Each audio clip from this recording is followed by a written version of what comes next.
and I know how to work toward making this city safe. We can't be shy about speaking on things such as faith and politics. We have to remember, in a free society, the public square belongs to all of us.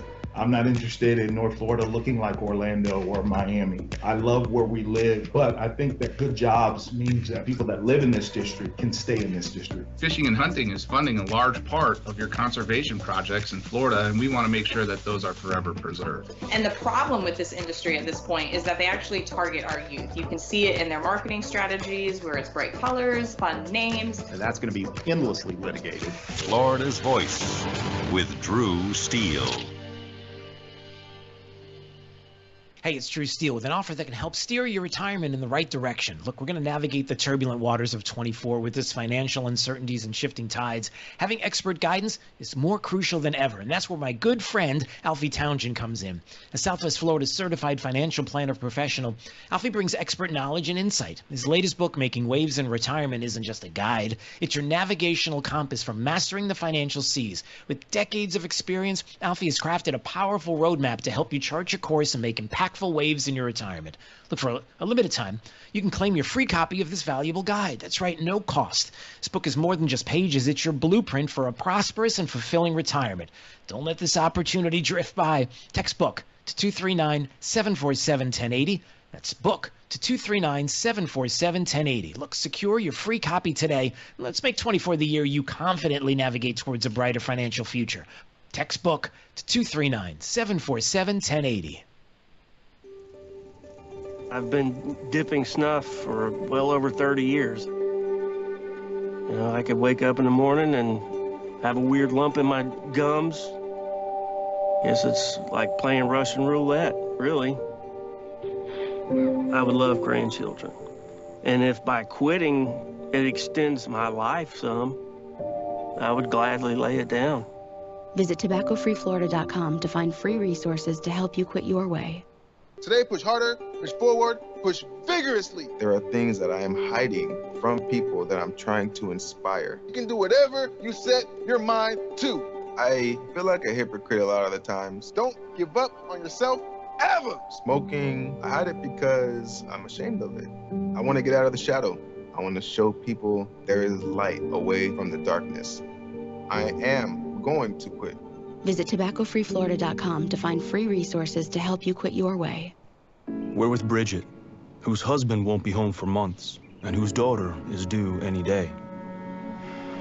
We're with Mike, who's leaving home to protect his family and yours.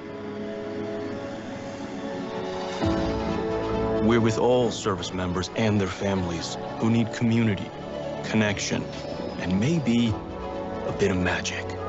Are you with them? Learn more at uso.org today. We're with Liam after his 4th military move, when being new is starting to get old. We're with Tara during the holidays, when she misses home the most. We're with all service members and their families who need connection, comfort, and a home away from home. Are you with them? Learn more at uso.org today. Radical anti-hunting forces are working to ban fishing and hunting across the country. These extreme attacks on our heritage must be met. Thankfully, the International Order of T. Roosevelt is fighting back as the nation's premier organization defending our rights to fish and hunt. This April, you can step into the arena with us and join our fight in Naples, Florida. Join us at the historic Ritz-Carlton Tiburon and hear from world-class speakers including Tucker Carlson. The annual event is the best place for conservationists, anglers, hunters, and all those who want to protect the outdoors to come together, build strategies to protect our rights, and expand opportunities in the future for generations to come. Visit IOTR.org to learn more about our organization and to sign up to see Tucker in April. Visit IOTR.org to learn more about our organization and to sign up to see Tucker in April. You don't want to miss this event. What I know about courage, I learned from my adoptive mom. She said sometimes you just gotta hold on and know we'll get through this. Mom, we are so high up. Hold my hand. No, you hold my hand. Here we go. Learn about adopting a teen from foster care. You can't imagine the reward. Visit adoptuskids.org to find out more. I learned patience from my adoptive dad. All he had to say was, "Hey, you got this. Just breathe." Hey, we're pretty good. Yeah. Might have to start a band. I got it. Learn about adopting a teen from foster care. You can't imagine the reward. Visit adoptuskids.org to find out more. This message is brought to you by Adopt US Kids, the U.S. Department of Health and Human Services, and the Ad Council. Thank you for waking us all up out here. For all you do. Thank you for giving us the voice. For being out there helping keep the constitutional republic. I want to thank you for your support for veterans in the military. Educating us. Standing up for conservatism. Giving us the truth. Florida's Voice with Drew Steele. Hey, Florida. It's great to see you. Thanks for joining us today. Anytime you want to watch, FLVoiceNews.com. That's Florida's Voice. That's the website. You can go there, or any of our social media platforms at FL Voice News. That's YouTube, Rumble, X. We're so happy that you're watching, listening on all of our affiliates all across the state of Florida. We thank you very much. This hour of Florida's Voice, by the way, is being brought to you by Patrick Dearborn Realty. Patrick Dearborn Realtor, look, if you're looking for a really good Christian conservative, a guy that can help you find your forever home in Southwest Florida, give Patrick a call, 239-877-4340. 239-877-4340 for Patrick Dearborn Realtor. All right, so we got a lot to cover today, as you can imagine. Coming up in just a little while from now, a former NFL coach makes an impassioned plea to the state of Florida. And I got to tell you, he brought it home today, along with the governor, and really important things to talk about that have to do with Amendment 4. Also, coming up in just a minute, we're going to talk about Kamala Harris and some of the things that she said yesterday that, listen, I don't know how many more things you need from Kamala Harris to feel like, maybe not disqualified, but man, this is going to be really hard for me to believe that she's going to sit down with Vladimir Putin or Chairman Xi and be able to do anything, quite honestly, because the audio is really bad. So we'll get to that in just a second. Talk about some polls. Talk about what the RNC is seeing as they make their way across the country right now, and even in the state. Find out some of the polling and what it looks like coming up in just a minute. But I do want to invite everybody and say hi to all you people in Gainesville, Gainsville. I just want to make sure that people spell it right, D? It's Gainsville, big D on the other side of the glass, right? That's how you spell Gainesville, Gainsville, right? According to Debbie, that's how you spell it. According to Debbie for Florida. Wow. So if you're watching at FLVoiceNews.com, you'll see what we're laughing at. That's Debbie for Florida. Debbie Mercosal Powell, who is up against Senator Rick Scott here in the state of Florida. And, oftentimes you would imagine that somebody who is running for political office in the state probably has a decent idea how to spell said cities that they might be visiting in the state of Florida. So apparently Debbie for Florida has got a big Debbie for Florida event where she's going to be talking about politics and brews. Because everybody, I guess, apparently wants to sit down with Debbie and drink a brew.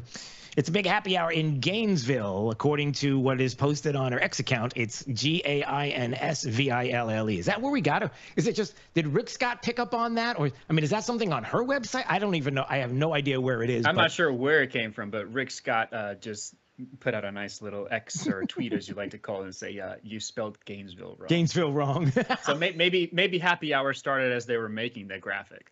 It could very well be, but everybody wants to gain a Ville. It's something that has been there for time immemorial. So don't even worry about it. Look, I don't know. There are so many other things that are going on in the state that you can look at. Some of the numbers. What were some of the numbers, D, that you were talking to me before we got on the air? What was it about Republicans over Democrats? What was it, like 1.1 million now? Is that what the number was? 1.1 million registered Republicans over Democrats now. Yep. Yep. So there are some big numbers coming out of the state of Florida. Some of them, unfortunately, may end up on the ground, which is a shame. What am I talking about? I don't know if you heard the story from earlier today. Someone found a box full of ballots and other documents in Cutler Bay at the intersection there of 211th Street, exit 11 in Cutler Bay. And the dude that found them picked up the box. It was all locked up and brought it to a police office, a sheriff's station. It was like, I don't know what's going on here, but there's a box of ballots that are sitting on the ground in Cutler Bay. That's a little concerning. No idea who's responsible for that. See, look, in Florida, there's no doubt we do everything right. We do. We get a lot of things right. Like, I'm pretty confident that a week from today, when everything is done across the state and the polls close and we start to count the numbers, I'm pretty confident that Tuesday next week, we're going to have the numbers. I don't know, Big D, am I crazy? Would you say that Tuesday next week, we'll probably know who won the state of Florida and we'll probably have all of the results in? Would you say that's a pretty foregone conclusion now? I sure hope so. Yeah. Otherwise we'd be like some of those other states that we don't want to mention. 10 to 13 days. Yeah, that's another question. We should have asked Governor DeSantis when he was with us the other day. How come you don't give our people counting all the ballots time to rest overnight? I mean, maybe they're really tired after all the counting they have to do here in one of the more populous states here in the country. Why don't you let them take a rest? Yeah. You do it. Big D is like, you tell them that. I'm not telling them that. But anyway, yeah, so we do things right here in the state. And the only reason why I'm bringing this up and talking about doing things right here in the state is because, number one, we do. And number two, unfortunately, in a lot of different ways, we have come to find out that as long as the left exists in this country, you can't have nice things. You just can't. There's probably going to be a lot of discussion after this election about mail-in ballots, the concerns that people have about mail-in ballots, the concerns about election integrity. Look, it's a natural thing. We're starting to hear some of the rumblings of things that are going on in other places across the country, not here, but other places, and we'll get to those stories coming up. But how you should be securing an election as opposed to what we do in this country that just feels like it opens up too much for cheating. And so where we might do things really well in this state, and mail-in ballots work fantastic in the state of Florida, and in other places, not so much. And so, unfortunately, some people say to me often, you can't have nice things because Democrats. Really, it's what it is. Like you can't have a good economy because Democrats. See, you can't have low gas prices because Democrats. See, I could do this all day long. Do you want another one? Do you want me to keep going? I can keep going all day long. Give me one more, Drew. One more. Okay. You could have secure borders, but Democrats. Was that a good one? How's that to end it up? Perfect. Approved. Boom. Mic drop. Approved. That is D approved. If that's Big D approved, it doesn't get better than that. It's like the stamp of approval. It's like a seal. It's like a seal that's not a baby seal, but the climate change people are insisting that you're killing because of the fuel that was a weird pivot. I'm sorry. Okay, but anyway, you get the idea. So look, these are things I'm sure we're going to have conversations about soon enough. Speaking of conversations we're going to have soon enough, we're going to have to really push, continue to push, continue to talk to friends and neighbors across the state of Florida. I know the numbers sound great, and you start to hear these +5s, and it keeps growing in places like Miami-Dade and places where we never thought we would see a lot of areas of the state turning red or coming close to being purple as opposed to being true blue. And this is fantastic news. And that doesn't mean you sit back and let everybody else do the work. You got to keep pushing. You got to do it. It's like football. It's like the tush push. You just got to keep doing the tush push, right? Isn't that what they call it? The tush push, or is that just they call it the push? They call it a tush push, don't they? The NFL tush push. Yeah, you got to NFL tush push sometimes. So you got to keep going, and you got to keep doing this across the country, and you can't give up. And like I said, you can't. It's not like you're giving up. You can't get comfortable. You can't get complacent. You have to feel like you're behind, and you have to realize that everything would be wonderful in the country, but Democrats. That's my theme of today. By the way, Tommy Pigott is joining us right now on Florida's Voice. He's the RNC Strategic Communications Director. I'm sure he's traveling around busy right now, so just to have a few minutes of his time is fantastic. It's Drew Steele. How are you, sir? I'm doing all well, feeling motivated here to win in just a week. Yeah, you bet. You know, I like that you are like the director of strategic communications, because you've got it pretty much wrapped up there. Strategic would be Donald Trump, and communications would be Trump. You get 2 in 1 when you're talking about the job that you do, right? Because I'm pretty confident. Because it's the I'm thinking of the opposite party. You know, I'm thinking of Democrats, and I'm thinking there's not a whole lot of strategery, if you will, there going on. And then when it comes to the communications part, I've seen Kamala Harris and Tim Walz. I'm not sure that's the kind of communications that's going to make the country stand up and say, that's what I want to vote for. But anyway, let's talk about some of what's been going on with you. You're traveling around. What do you have going on today? What are you seeing out there? Well, what we're seeing is huge motivation for President Trump. I mean, we're seeing that based off of everyone we're talking to. We're seeing that at all the different events that he's holding. We're also seeing that based off of the early vote and the polling. So I think there's a clear momentum for President Trump. Having said that, though, the worst thing that anyone could possibly do is think this is in the bag and not make their plan to go vote. Yep. So I think when people see this motivation, we see people talking across the country, I think other people should use it as that motivation to make sure they join this team to save America, be part of this movement. We need to make it too big to rig. And so we're seeing that motivation across the country. We're seeing people coming out to support President Trump, and we're going to run all the way through the finish line on Election Day. Yeah, I've said this to people before, and you know, you have the comparison, obviously, of 4 years of Donald Trump. By the way, for all you Florida lefties out there, I know, newsflash, are you ready for this? Hold on a second, newsflash.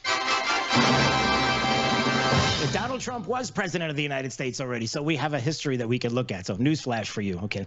So we have the history there, and then obviously we have the unknown or the known of what Democrats are doing. And I feel bad because, you know, we know what Donald Trump was able to do. And unfortunately, we have a country that's hurting right now.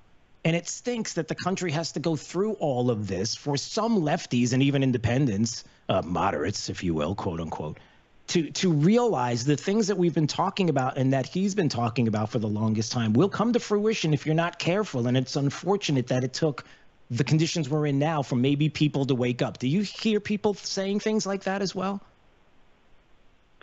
We do see people that are Democrats for their entire lives are now saying, I'm supporting President Trump because of what's going on. I mean, I think you're really hitting on something that's important here, is that the devastation that Kamala Harris's policies have caused was completely preventable. It was caused by her policies. This was not some inevitable outcome here. If we had policies in place in Washington, D.C. that made sense, we would not be seeing the worst border crisis in U.S. history. We would not be seeing prices up over 20%. We would not be seeing global chaos around the world. President Trump had historic peace agreements, the securest border in American history, and an economy that was the best economy you'd ever seen in the United States of America. He will deliver on that again. He has the policies, he has the vision, and as he says, we're on the precipice right now of the best 4 years in our country's history. If we elect President Trump to the White House, we need to get those common sense policies back in there. We know what works, and we're seeing across the country people really saying, I've supported Democrats for a long time, but I believe in a secure border. I believe that I should be able to spend more of my own money. I believe that I should be able to go and afford food and rent and gas, and I believe in the American dream, so I'm going to support President Trump. We're seeing that with Teamsters, 60% of Teamsters members supporting President Trump. President Trump's polling at levels with Black Americans, Hispanic Americans, young Americans that we haven't seen in a generation for a Republican. So people are saying that, and they're saying we want common sense back in the White House, and we know President Trump can fix what Kamala Harris has broken. Yeah, and definitely it's not any time, whether it's the state of Florida or anywhere else, that you're listening to Florida's Voice to be complacent, to sit back, to think that it's getting done or other people are getting it done. Don't do that. But at the same time, man, it's really cool to see, for example, because what my friends say to me, Tommy, maybe they say this to you too, is, I mean, Tulsi Gabbard, Elon Musk, RFK Jr., you see all these people that realize what's at stake, and it's not party as it is. Well, it certainly is the party, the one that's doing it right, but it's also about the country and what they see going away, and which party wants to keep the speech, wants to keep the First Amendment, wants to keep the Second Amendment, wants to keep this country whole, and they know which party it is. That is the one that's trying to break it all apart. And And they see it too. And when you hear names like that, and you know what it is that they articulate when it comes to the things they're concerned about, they get it. And I just believe that there's so many other people that are seeing the same things that we are. I think so too, and that's part of the effort and part of the amazing thing that President Trump is able to do. Yeah. Is he's able to talk to people directly to the American people. Right. He's able to cut through the fake news media. Think of all the fake news media that's trying to get out there and tell lies about him, that is basically repeating Kamala Harris's lies verbatim. Right. He's able to cut straight through that and say, I'm speaking directly to you. Tommy, 3 hours who on else, Joe Rogan. Tommy, who else? Hours and hours. Who else could have done it? Who else could have done it? Can we be honest for just a second? It's just the two of us talking, Tommy. It's just me and you. Who else could have done this, right? Who else could have been the person that could have been there to show everybody what fake news is, to present it this way, to go on the offensive when it comes to people that are trying to take away, this country and our Constitution, our rule of law, our way of life. Who else could have done it? Nobody. Yeah, I don't think anybody really could have. Yeah. I don't think anybody could have. Yeah. I mean, President Trump is a leader that is really connecting with so many people, and he's really having these common sense policies. And if you just think back a couple of years ago, a lot of these policies were considered quote unquote radical. Now they're supported by 80-90% of the American people. Yeah. Just think of the border wall, for example, a common sense policy that is now supported by the vast majority of people. And even Kamala Harris is now trying to insist she was for the border wall after she's blocked it for so many years. I mean, that's the power of President Trump and his common sense and his ability just to speak directly to the American people. Yeah, there's no doubt about it.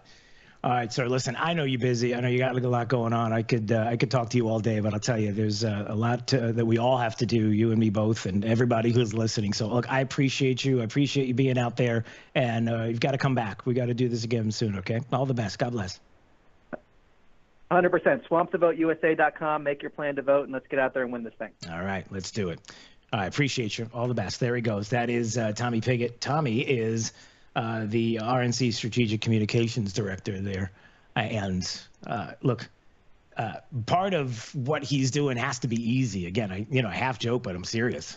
I mean, when you've got Donald Trump there and being the one who's communicating, clearly it's working. Clearly the message is getting out. Clearly the 4 years he was in office is something that people want again and long for.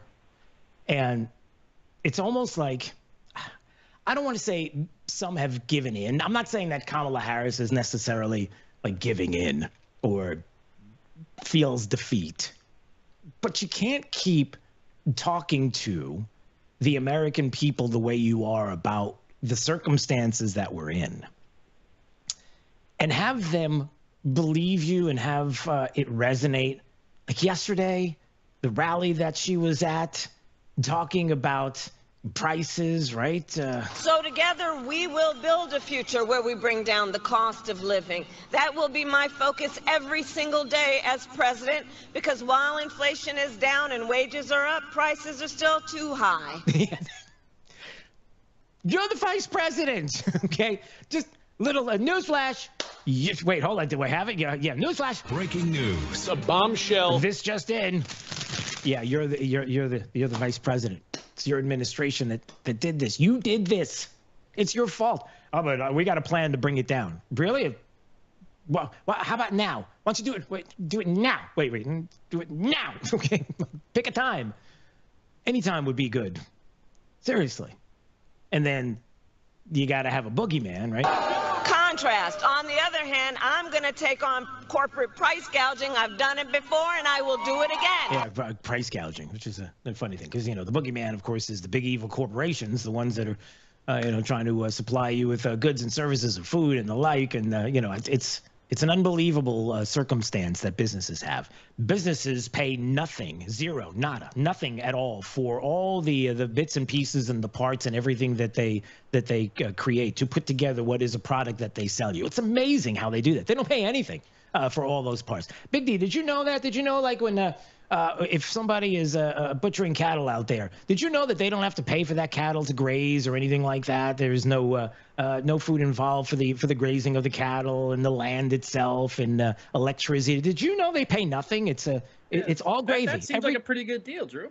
It is. What are we doing here? I mean, it's all gravy. Every bit. It's all gouging is what it is. I mean, Okay, nobody said that. You see how ridiculous that is. They have a cost. Even I feel like even you Florida lefties could get this through your head. You ready? The idea that everything costs money, even for the people that produce. It costs them as well. Well, they're gouging. Really? How are they gouging? When in order to create whatever widget is that you're asking for, they've got parts that they have to buy and pay for and have to put together, and labor costs. And do I really have to do this? So stop it with that. There's margin. There's only so far that they can go. So you have to stop with this. Anyway, all right, you get the idea. I hope you get the idea. Then again, you're Florida lefties. Yeah, I'm not really sure you get the idea because you're a Democrat. But anyway, we don't want to do that. And then yesterday, just so you know, the great communicator that is Kamala Harris is just filled with awkward moments. Like people chanting in the background kind of disrupts her thinking. And we will win because together. And we will win. Yes, yes. We can keep going all night. Yeah, please don't. Yeah. So when they're yelling, "We will win, we will win," and then she's trying to keep talking, and it's like, "Can you stop talking?" I get that impression that if Kamala Harris was in a small room and people were doing that and there were no cameras, she would just be like, "Can you stop? I'm trying to talk." And then, as the French would say, the pièce de résistance. Here you go. This is Nina back at the studio. This is Nina's favorite clip. Or is this, Big D, is this your favorite clip of yesterday with Kamala Harris, or is this Nina's favorite clip? The cheering moment when she turns and has everybody. I think Nina's the fan of this one. Yeah, Nina likes this one. Okay, here we go. I don't know if it gets any more cringy than this, but let's see. They're all chanting her name, Kamala. All right, and then she says... Okay, now I want each of you to shout your own name. Do that. Because it's about all of us. It's about all of us. And listen. Wow. Wow. Did that really happen? Is that AI? Okay, now I want each of you to shout your own name. Do that. I don't even know. I don't know. D, is that the one? Like, is that the biggest one yet? Kamala Harris and something that she has said in a cringy moment. Is that the top of here's the thing. It's the top of the cringy moments of things that she didn't say. Because it was like there's top cringy things that she has said, the unburdened lines, right? What hasn't been, what has been. But this is cringy as far as her asking something and just getting nothing but crickets in return. So yeah, it's a little bit of a difference, but it's cringy nonetheless. That's a special kind of cringe when you've got one of each. That's a special kind of cringe. So you have this is the cringy thing I said, and then here's an example of the cringy thing that I didn't even say anything yet. Wow, it doesn't get much better. We'll have more coming up. 866-588-8303. We are live 3 to 6 p.m. on Florida's Voice. You're listening to Florida's Voice with Drew Steele. I'm Chris Jakovic. I served in the United States Air Force, and I deployed 3 times. Being a veteran, it's interwoven into your DNA, is really the absence of the connection and the purpose that can really drive a lot of veterans to some negative thoughts. For those who are in a suicidal crisis, the window of time to save somebody's life is very short. Our duty is to protect ourselves and protect our families, and one way you can do that is store your weapons safely. Store all your guns securely. Help stop suicide. Brought to you by End Family Fire and the Ad Council. Hello, this is Earl Nightingale for Soundcheck Studios. Have you ever wondered how jingles are made? Together we'll make America great again. We'll make it great. Together we'll make America great again. We'll make America great. Together we'll make America great again. We'll make it great. How would you like to have a custom jingle made for your political campaign? Soundcheck Studios can make the perfect jingle for you right now. For information on campaign music, call Soundcheck Studios at 239-340 239-340-0515. That's 239-340-0515. Soundcheck Studios can make the perfect jingle for you right now. Call Soundcheck Studios at 239-340-0515. America great again, we'll make it great. What I know about courage, I learned from my adoptive mom. She said sometimes you just gotta hold on and know we'll get through this. Mom, we are so high up. Hold my hand. No, you hold my hand. Here we go. Learn about adopting a teen from foster care. You can't imagine the reward. Visit adoptuskids.org to find out more. I learned patience from my adoptive dad. All he had to say was, "Hey, you got this. Just breathe." Hey, we're pretty good. Yeah. Might have to start a band. I got it. Learn about adopting a teen from foster care. You can't imagine the reward. Visit adoptuskids.org to find out more. This message is brought to you by Adopt US Kids, the U.S. Department of Health and Human Services, and the Ad Council.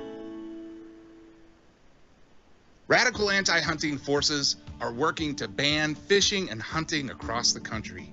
These extreme attacks on our heritage must be met. Thankfully, the International Order of T. Roosevelt is fighting back as the nation's premier organization defending our rights to fish and hunt. This April, you can step into the arena with us and join our fight in Naples, Florida. Join us at the historic Ritz-Carlton Tiburon and hear from world-class speakers including Tucker Carlson. The annual event is the best place for conservationists, anglers, hunters, and all those who want to protect the outdoors to come together, build strategies to protect our rights, and expand opportunities in the future for generations to come. Visit IOTR.org to learn more about our organization and to sign up to see Tucker in April. Visit IOTR.org to learn more about our organization and to sign up to see Tucker in April. You don't want to miss this event. Hi, I'm Ryan Blaney, a third-generation race car driver, and we dedicate a lot of our time to going as fast as possible. My grandpa Lou is the reason why my dad and I started racing, and I'm really proud to follow in his tracks. But when my grandpa was diagnosed with Alzheimer's, it was a very unexpected bump in the road for us. I've learned a lot on this journey with my grandpa Lou, and the memories of my grandpa will always be with me. And in our family, we're used to getting involved, and I encourage you to do the same, especially when it comes to caring for your loved ones. When I think about Alzheimer's and the impact it had on my family, I recognize that losing a race isn't such a bad day after all. It's important to notice if older family members are acting differently, experiencing problems with their memory, or having trouble with routine tasks. Talking about Alzheimer's can be really tough, but if you notice something, have a conversation with your loved one. Encourage them to see a doctor or offer to go with them. Early detection of Alzheimer's can give your family time to explore support services, make a plan for the future, and access available treatments. If you or your family are noticing changes, it could be Alzheimer's. Talk about seeing a doctor together. To some, the sound of a baby babbling doesn't mean much, but that's not true. They're testing out vowels and consonants and trying different sounds. And by 12 months, their babbling is beginning to take on meaning, especially if there's no babbling at all. Little to no babbling by 12 months or later is just one of the possible signs of autism in children. Learn more at autismspeaks.org. Hey, it's Drew Steele with a game-changing offer for those ready to master their retirement journey. Look, we're going to navigate unpredictable waters in 24, an election year marked by financial uncertainty. It's crucial. You've got to have expert guidance. That's where my good friend Alfie Townsend comes in. The Southwest Florida certified financial planner professional, Alfie brings unparalleled experience and insight to the table. His latest book, Making Waves in Retirement, it's not just a guide. It's your strategic compass for navigating the financial seas with confidence. Look, with decades of experience, Alfie has created a powerful roadmap. It'll help you chart your course and make meaningful waves in your retirement. And for a limited time, you can get your hands on this book free. That's right, no cost. The book is more than just a collection of stories. It's a blueprint for achieving a prosperous and fulfilling retirement. So don't miss out. Text book to 239-747-1080 right now. It's book to 239-747-1080 and claim your free copy today. Let's make 24 the year you confidently steer towards a brighter financial future. Text book to 239-747-1080.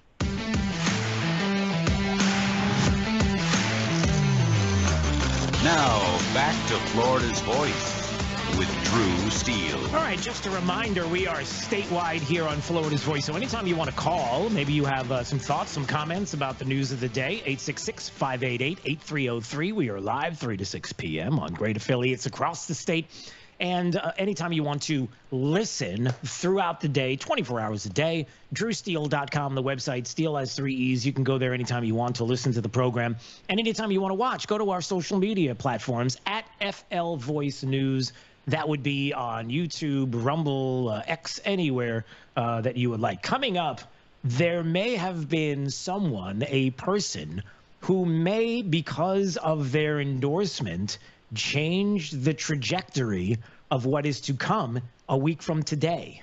Could change the election.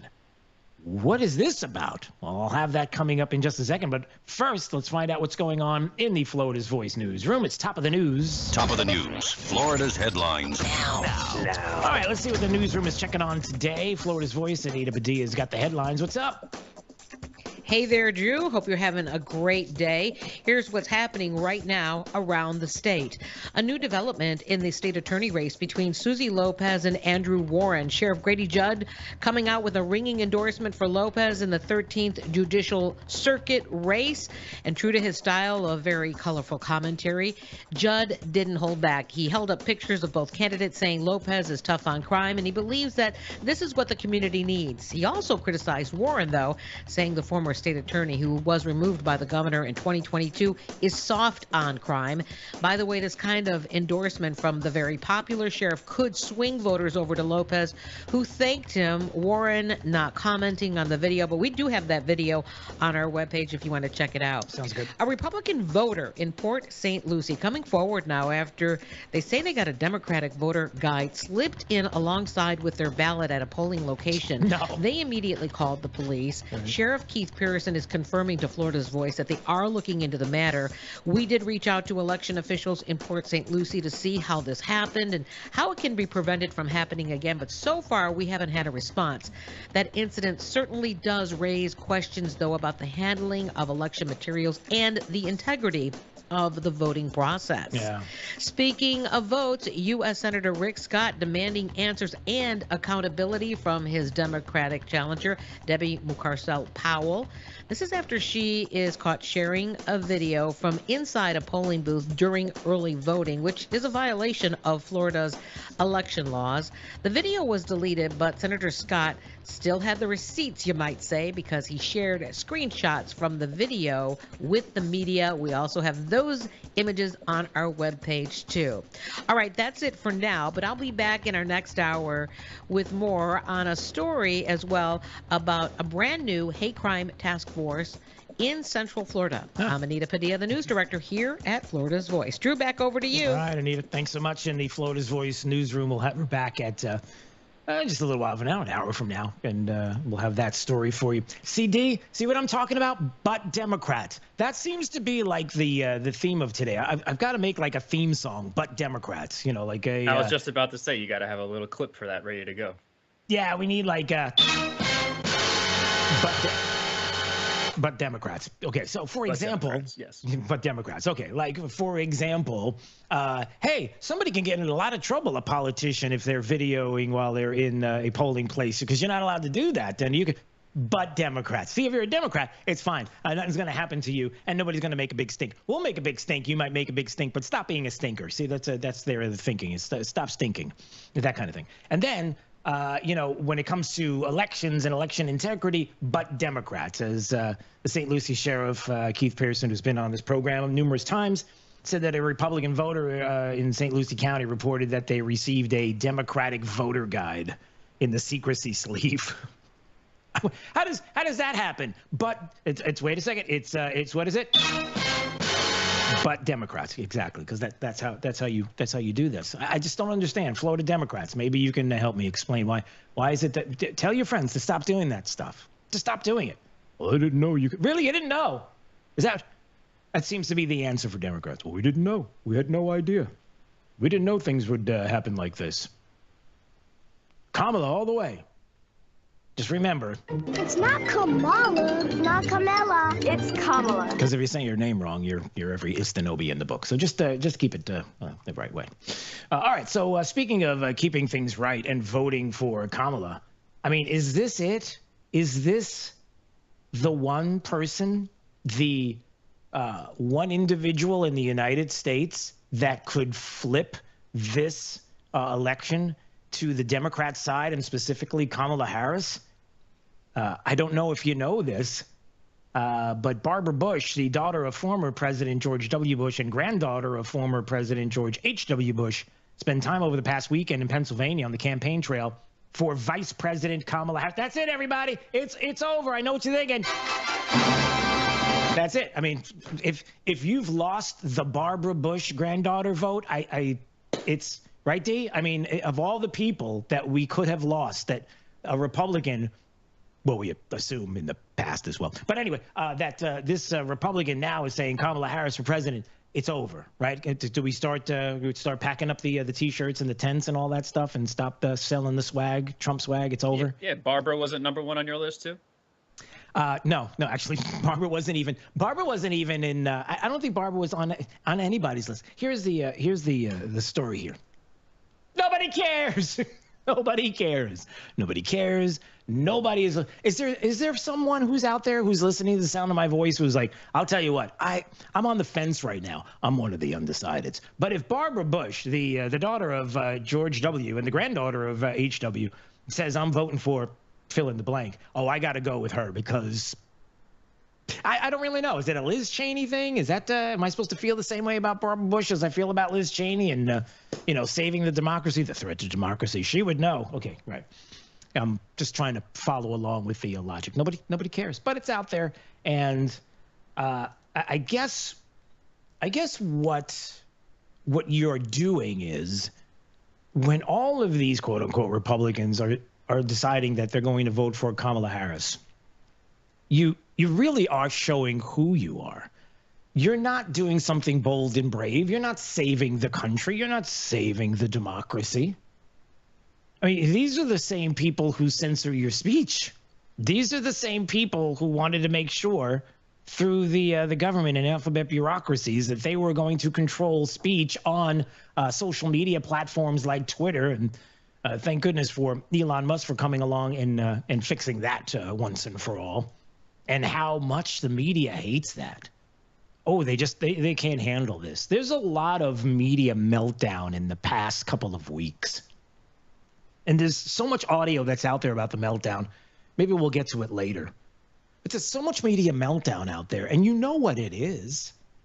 You know, a lot of it is the frustration that the old school way of thinking and the old, Barbara Bush way of thinking. I don't know if Barbara Bush feels this way, but anyway. It's the old school way of thinking that isn't working anymore. Like, you don't have control anymore of the information that's out there. You've lost it. It's gone. That's the big takeaway right now in a lot of what the media has been doing lately. You just don't have the control that you used to have, and you're just not happy about it, and you don't know how to handle it. I mean, it was Michael Schellenberger who was on his X account who brought up a great point.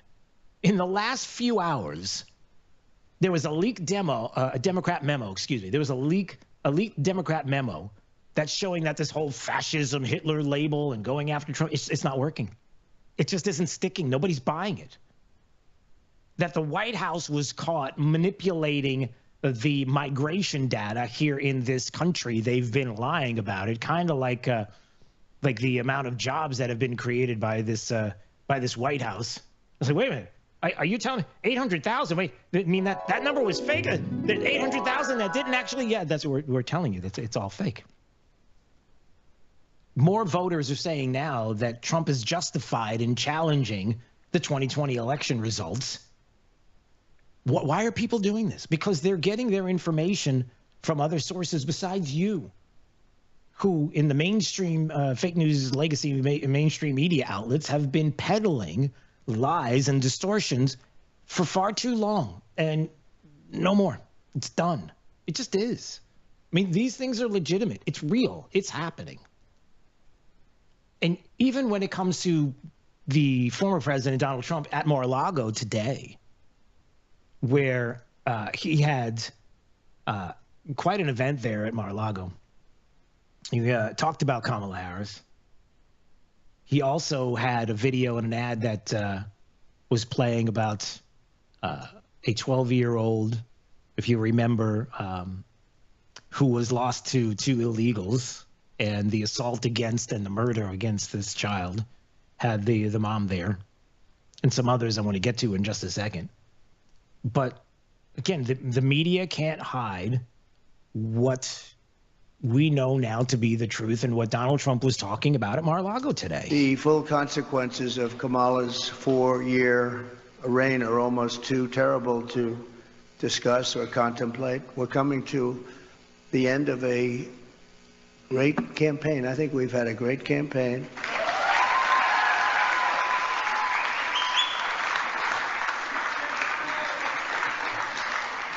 We've really not been provided the kind of protection that I needed as president, but I said we have to do it anyway. When Secret Service would ask for additional people, oftentimes we would be turned down. They were constantly asking for additional people. And I found Secret Service to be very brave. When I was hit and went down, they were right on top of me within seconds. I tell you what, those bullets were flying right over my head. I heard them. And these guys were right.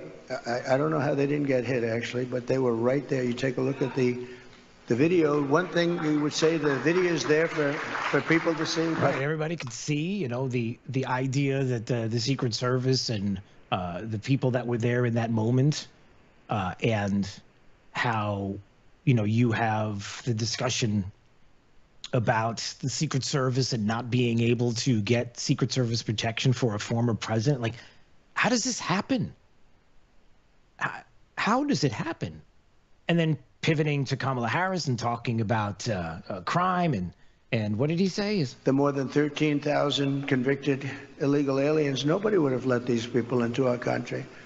And remember, they came out of the worst prisons in the world, the meanest, nastiest prisons in the world. And when she says that she wouldn't do anything different, does that mean that she would have let 325,000 migrant children probably die, most of them, many of them, but at a minimum they're slaves or they're sex slaves, and they're all over the country? Does that mean that you wouldn't have changed that? Does that mean that you wouldn't have changed so many of the other things that led to so much death and destruction? You think the media was going to talk about this? You think the media was really going to dig into these numbers?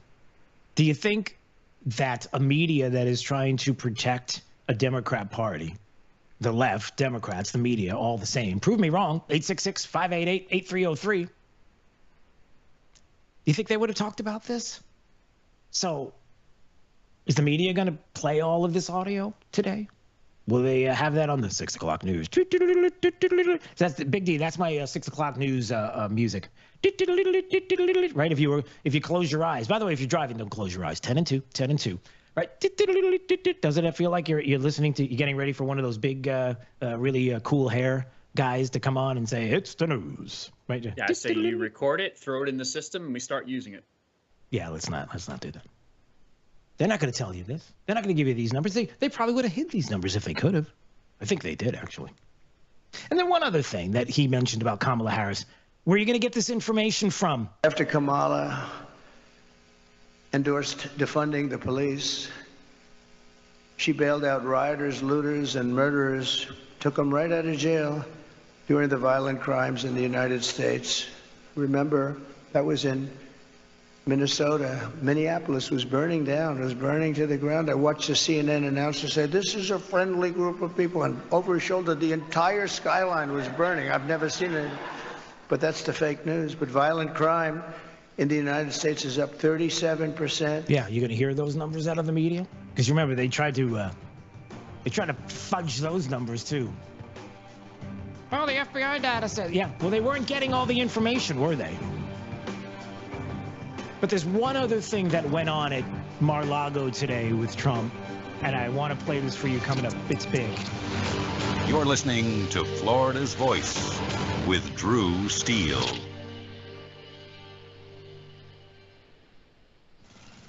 Babes, what are you doing? What? I'm just mowing the lawn.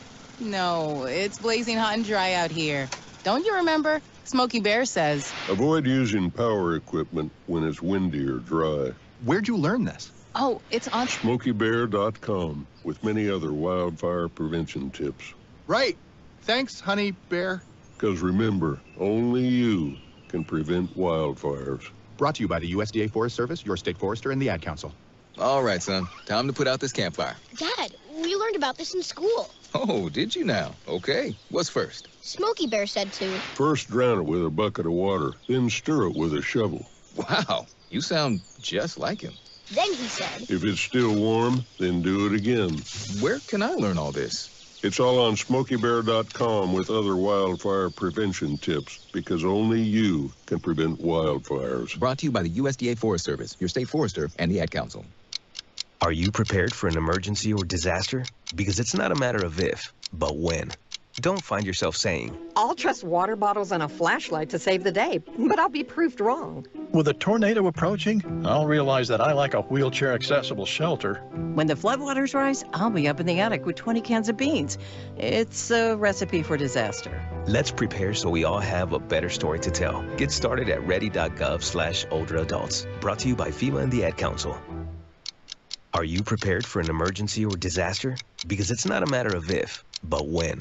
Don't find yourself saying, when the storm rolls in, my time to find a pet-friendly evacuation center will have run out. The scorching heat wave will leave me powerless to cool my insulin. I'll face a hurricane without meds. Now that's a tough pill to swallow. Let's prepare so we all have a better story to tell. Get started at ready.gov/older adults. Brought to you by FEMA and the Ad Council. Hi, I'm Ryan Blaney, a third-generation race car driver. And we dedicate a lot of our time to going as fast as possible. My grandpa Lou is the reason why my dad and I started racing, and I'm really proud to follow in his tracks. But when my grandpa was diagnosed with Alzheimer's, it was a very unexpected bump in the road for us. I've learned a lot on this journey with my grandpa Lou, and the memories of my grandpa will always be with me. And in our family, we're used to getting involved, and I encourage you to do the same, especially when it comes to caring for your loved ones. When I think about Alzheimer's and the impact it had on my family, I recognize that losing a race isn't such a bad day after all. It's important to notice if older family members are acting differently, experiencing problems with their memory, or having trouble with routine tasks.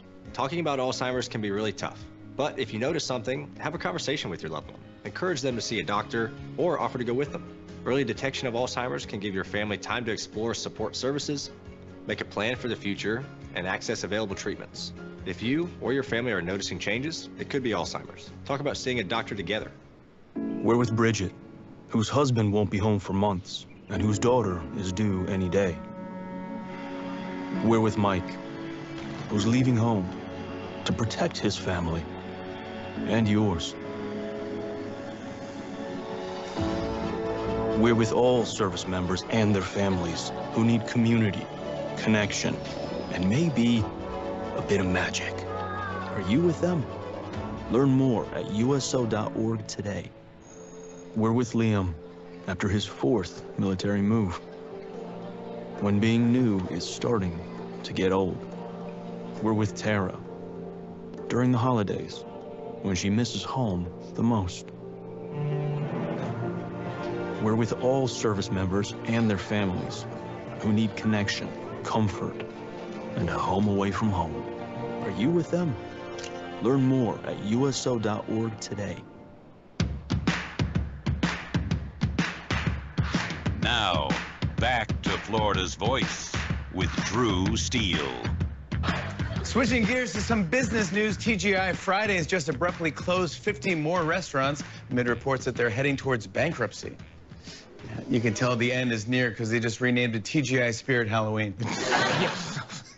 Why is it that there's a lot of Halloween costumes out there? Big D, what is it with that? What is it with the fact that every time a huge, ginormous, gigantic building becomes empty, Spirit Halloween fills it? I didn't even know that there were that many Halloween costumes and Halloween things. Like it's crazy how much is out there, but it's true. They fill these buildings up with stuff. It's 100% true. You see them popping up all over the place. I mean, I think I've had 2 in the town around me within the last few years or so. They love taking over those spots, and they do well. Halloween's huge. Yeah, it is. It's a good thing that at least the prices of candy and stuff is staying steady. I mean, it's the one thing that you can trust and you don't have to worry about, and you don't have to say. Breaking news. A bombshell. Oh, wait, this just in. Yes, you do. Hey, the prices of handing out candy to trick-or-treaters rose more rapidly under the Biden-Harris administration than they have in decades. A reminder of what we've got going on with inflation. The consumer price index for candy and chewing gum is up around 22% since Biden took office. How about that? Lion, dog face, pony soldier. Hey, listen, I don't make up the numbers. I just read them. That's what it's a consumer price index. You argue with them. So there you go. So everything is even the price. Can we use that as an excuse? In other words, like if I run out. Oh, D. I just thought of this. I think I'm reading your mind right here, but keep going. Oh, are you sniffing what the Rock is smelling? That's what he said. I don't know how it goes. Wait a minute. I was thinking if you were to make a funny joke and you had an empty bowl outside and said, "Sorry, but I can't afford candy this year due to Bidenflation." Right. Stick it in that Halloween bowl and leave it on your porch. That's it. All right, ladies and gentlemen, state of Florida and beyond, wherever you're listening to the sounds of Florida's voice, here's what you do. You ready? If you just happen to run out of candy, listen, it's pricey. It's expensive to feed the Utes of America, right? Did you say Utes? I did. Then here's what you do. You get in the bowl, at the bottom of the bowl, you put like a piece of paper, or you get the sticker with Joe Biden say, "I did this," with the pointy finger, right, D? And the empty bowl. I've seen those at the gas station pumps. Yes, there you go. So put that at the bottom of the bowl, or put Biden's face at the bottom of the bowl and say, "Can't afford more candy. Biden did it."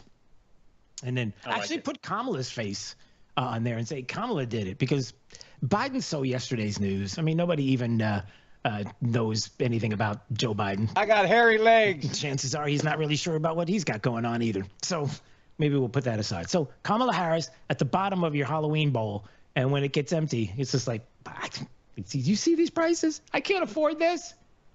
None of it. Maybe you put, what if you just had like a bowl of broccoli or something like that? Can you do that, D? Like broccoli or? You can, and then you get absolutely zero trick-or-treaters next year. Not with that kind of attitude. Somebody's got to start the trend. Why does it have to be candy? Why can't it be fresh fruit? How about some grapes? Although grapes are very good, I don't think that's going to bring the kids around. Well, you could be the snack house. Maybe that's how. Anyway, all right, it's a horrible idea. All right, coming up, more from Trump's, I guess, news conference, I guess you could call it, at Mar-a-Lago today. And play some audio on that coming up. This is Florida's Voice with Drew Steele. You're listening to Florida's Voice with Drew Steele. Some things on your ballot are complicated and some are simple, like Amendment 2, the right to fish and hunt. Amendment 2 is a bipartisan, common-sense measure supported by conservationists, environmentalists, and sportsmen as a humane way to manage Florida's wildlife, protect its natural resources, and promote environmental leadership. So whether you want to protect our environment or our traditions, Amendment 2 is for you. Remember, Amendment 2 is a bipartisan, common-sense measure supported by conservationists, environmentalists, and sportsmen as a humane way to manage Florida's wildlife, protect its natural resources, and promote environmental leadership. If you want to protect our environment or our traditions, Amendment 2 is for you. Paid political advertisement paid for by Vote Yes on Amendment 2, 2640A, Mitcham Drive, Tallahassee, Florida, 32308. All right, coming up in just a minute, we're going to play more audio from today, Trump at Mar-a-Lago, and a former NFL coach with an impassioned plea to all Floridians. It was pretty emotional today alongside the governor. We'll play that audio coming up. This is Florida's Voice. You're listening to Florida's Voice with Drew Steele. Florida's Voice Drew Steele. Congratulations on your show. Congratulations on your new show. Big deal, huh? That's why shows like yours are so important. We have an independent county elected sheriff that's the head of law enforcement in Jacksonville/Duval County. And I know how to work toward making this city safe. We can't be shy about speaking on things such as faith and politics. We have to remember, in a free society, the public square belongs to all of us. I'm not interested in North Florida looking like Orlando or Miami. I love where we live, but I think that good jobs means that people that live in this district can stay in this district. Fishing and hunting is funding a large part of your conservation projects in Florida, and we want to make sure that those are forever preserved. And the problem with this industry at this point is that they actually target our youth. You can see it in their marketing strategies, where it's bright colors, fun names. And that's going to be endlessly litigated. Florida's Voice with Drew Steele. Hey, it's Drew Steele with an offer that can help steer your retirement in the right direction. Look, we're going to navigate the turbulent waters of 24 with its financial uncertainties and shifting tides. Having expert guidance is more crucial than ever, and that's where my good friend Alfie Townsend comes in. As Southwest Florida's certified financial planner professional, Alfie brings expert knowledge and insight. His latest book, Making Waves in Retirement, isn't just a guide. It's your navigational compass for mastering the financial seas. With decades of experience, Alfie has crafted a powerful roadmap to help you chart your course and make impactful waves in your retirement. Look, for a limited time, you can claim your free copy of this valuable guide. That's right, no cost. This book is more than just pages. It's your blueprint for a prosperous and fulfilling retirement. Don't let this opportunity drift by. Text book to 239-747-1080. That's book to 239-747-1080. Look, secure your free copy today. Let's make 24 the year you confidently navigate towards a brighter financial future. Text book to 239-747-1080. I've been dipping snuff for well over 30 years. You know, I could wake up in the morning and have a weird lump in my gums. Guess it's like playing Russian roulette, really. I would love grandchildren. And if by quitting it extends my life some, I would gladly lay it down. Visit tobaccofreeflorida.com to find free resources to help you quit your way. Today, push harder, push forward, push vigorously. There are things that I am hiding from people that I'm trying to inspire. You can do whatever you set your mind to. I feel like a hypocrite a lot of the times. Don't give up on yourself ever. Smoking, I hide it because I'm ashamed of it. I want to get out of the shadow. I want to show people there is light away from the darkness. I am going to quit. Visit tobaccofreeflorida.com to find free resources to help you quit your way. We're with Bridget, whose husband won't be home for months, and whose daughter is due any day. We're with Mike, who's leaving home to protect his family and yours. We're with all service members and their families who need community, connection, and maybe a bit of magic. Are you with them? Learn more at uso.org today. We're with Liam after his 4th military move, when being new is starting to get old. We're with Tara during the holidays, when she misses home the most. We're with all service members and their families who need connection, comfort, and a home away from home. Are you with them? Learn more at uso.org today. Radical anti-hunting forces are working to ban fishing and hunting across the country. These extreme attacks on our heritage must be met. Thankfully, the International Order of T. Roosevelt is fighting back as the nation's premier organization defending our rights to fish and hunt. This April, you can step into the arena with us and join our fight in Naples, Florida. Join us at the historic Ritz-Carlton Tiburon and hear from world-class speakers including Tucker Carlson. The annual event is the best place for conservationists, anglers, hunters, and all those who want to protect the outdoors to come together, build strategies to protect our rights, and expand opportunities in the future for generations to come. Visit IOTR.org to learn more about our organization and to sign up to see Tucker in April. Visit IOTR.org to learn more about our organization and to sign up to see Tucker in April. You don't want to miss this event. What I know about courage I learned from my adoptive mom. She said sometimes you just gotta hold on and know we'll get through this. Mom, we are so high up. Hold my hand. No, you hold my hand. Here we go. Learn about adopting a teen from foster care. You can't imagine the reward. Visit adoptuskids.org to find out more. I learned patience from my adoptive dad. All he had to Hey, you got this. Just breathe. Hey, we're pretty good. Yeah. Might have to start a band. I got it. Learn about adopting a teen from foster care. You can't imagine the reward. Visit adoptuskids.org to find out more. This message is brought to you by Adopt US Kids, the U.S. Department of Health and Human Services, and the Ad Council. Thank you for waking us all up out here, for all you do. Thank you for giving us a voice. For being out there helping to keep the constitutional republic. I want to thank you for your support for veterans in the military. Educating us. Standing up for conservatism. Giving us the truth. Florida's Voice with Drew Steele. Well, hey, state of Florida, great to see you. Well, I don't actually see you. That would be creepy. But you see me if you're watching at FL Voice News, any of our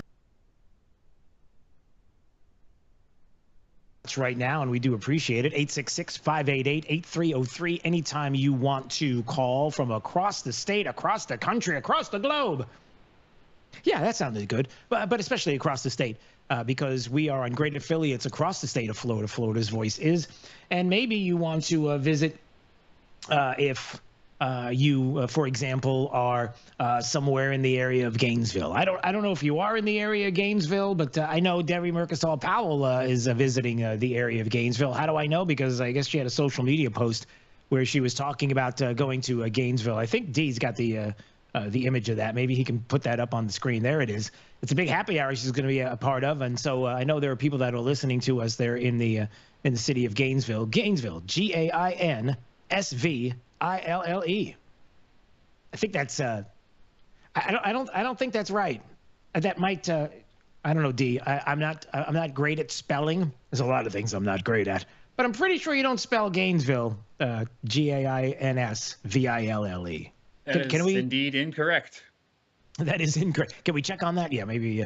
Actually, we don't have to check on it. We know. So there's Debbie for Florida, who's not sure. I mean, she's for Florida, and as long as you spell the town correctly. Maybe they changed the spelling of Gainesville, and she's just ahead of the curve. See, that's how Democrats would do it. It's like, you don't understand.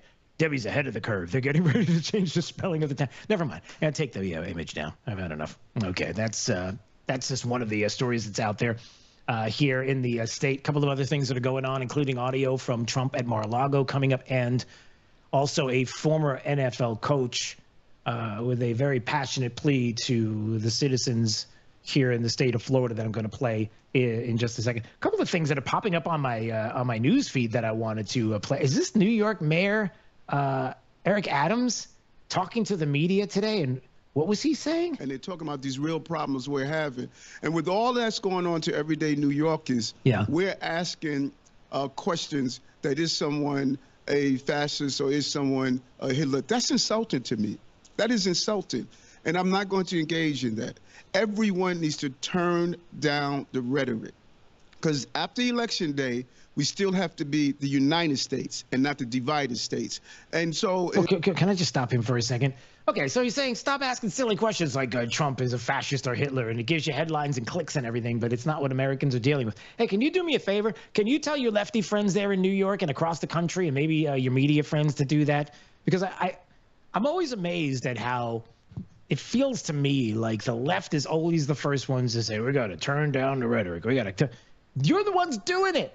I'm not doing it. I know D's not doing rhetoric. I know, right, D? You're not throwing all that rhetoric out there, right? No rhetoric being thrown here, Drew. That's right. No rhetoric. I know Debbie Mercasol Powell isn't doing it because I don't think she can spell rhetoric. I'm not really sure. But that's not really. See, get it? The spelling problem with the thing. Come on, that's just anyway. She could probably spell rhetoric. I can't. Please don't ask. But anyway, yeah. So just calm down. This hateful rhetoric. They're not going to stop. I mean, he knows it, but he also knows that he's got a lot of things that are going on in the city of New York. And let's just say there's some trouble that's happening. And let's just say that the federal government hasn't exactly been responding to some of the things he's concerned about. I'm sure, though, that he's not concerned about the rampant smell around every single solitary corner of New York City when it comes to marijuana, because there's no way that if you walked into the city of Manhattan right now and they've legalized marijuana, I'm going to bet you any amount of money that all you smell is the usual smell of trash and bodily functions and diesel fuel. But anyway, beside that, right, D? There's no way you would walk through the city of Manhattan at all and smell marijuana around every corner. It doesn't happen. No, right? that doesn't happen. Who said that? Nobody ever, because it's, you've been there recently. It stinks. Does it not stink? Every corner? It's everywhere. You go outside, sitting down at an outside restaurant on the curb. Anybody want to walk by smoking marijuana? It's all up in the food, all up in the doors of the restaurant. You can't escape it. Yeah. See, the cool thing is in New York, they legalized it, and they did it through the legislative process, right? And it's a good thing they didn't do it through the constitutional amendment process. Can you imagine if they legalized marijuana as a constitutional amendment where you have the constitutional right to smoke marijuana? Hey, try writing laws against that. It's my constitutional right. Yeah, you're not allowed to smoke it in front of the restaurant. It's my constitutional right. And there are probably a whole lot of lawyers that would love to lawyer up and take it to court, knowing full well that you're going to lose the case, but doesn't matter because that's what they do. They lawyers lawyer up because it's in the name. It's lawyer, But that'll never happen in the state of Florida. Don't you worry about it. It's it'll be people just buying it. Here's what I love in the state of Florida. I wish I had the proper music, but I don't. See, in the state of Florida, it's going to be a magical place unlike any other when it comes to the legalization of marijuana. You're not going to believe this. Every single person that is going to consume it recreationally is only going to go to specific locations. They won't get it from anybody else. And then they'll go there and they're just going to they won't smoke while they're driving because that would be bad because you could be impaired and you definitely don't want to be impaired. So they're not going to smoke it until they get home, in their home, and they want to make sure they're in their house because they wouldn't want to bother anybody else with secondhand marijuana smoke, because that's not even a thing. I mean, that's cigarettes as secondhand smoke. Marijuana doesn't make secondhand smoke at all. I mean, there's nothing there. It's just it's pure, like the wind-driven snow. And so people will go in their house and only smoke in their house. It's just going to be unbelievable, and you'll never know. You won't even have a clue that it's even legalized, and you won't even know it. It's ridiculous, is what it is. Quite honestly, everything I just said is ridiculous. Well, somebody's going to be getting rich. Somebody's going to have their rights trampled on. Like the people who aren't really fond of smoke and smoke everywhere. Hey, do we get rights? I don't know. That might be a question I need to ask. Because I guess when somebody gets the constitutional right to smoke it, the person that doesn't want to be around it, it's like, hey, tough luck, pal. Good luck. Hold your breath in between bites at your favorite restaurant. I know, that's outrageous to say. We shouldn't be talking like that. Let's move on, shall we? So, Donald Trump, Mar-a-Lago today, had a presser. A lot of things that he was talking about. Some things that he was mentioning if he is elected president of the United States with regard to some of the issues along our southern border, about the illegals that are coming into this country, and the concern about criminal gangs that are coming into this country. That for the first time under my administration, we will be seizing the assets of the criminal gangs and drug cartels. And we will use those assets to create a compensation fund to provide restitution for the victims of migrant crime, and the government will help in the restoration. How about that? And like he said, something has to be done. Something's got to something's got to give. Somebody's got to make a move here. He had, among others, an angel mom who was delivering remarks about the loss of her daughter, 12-year-old. The talk about the Biden-Harris administration not doing their job, and how we all feel that.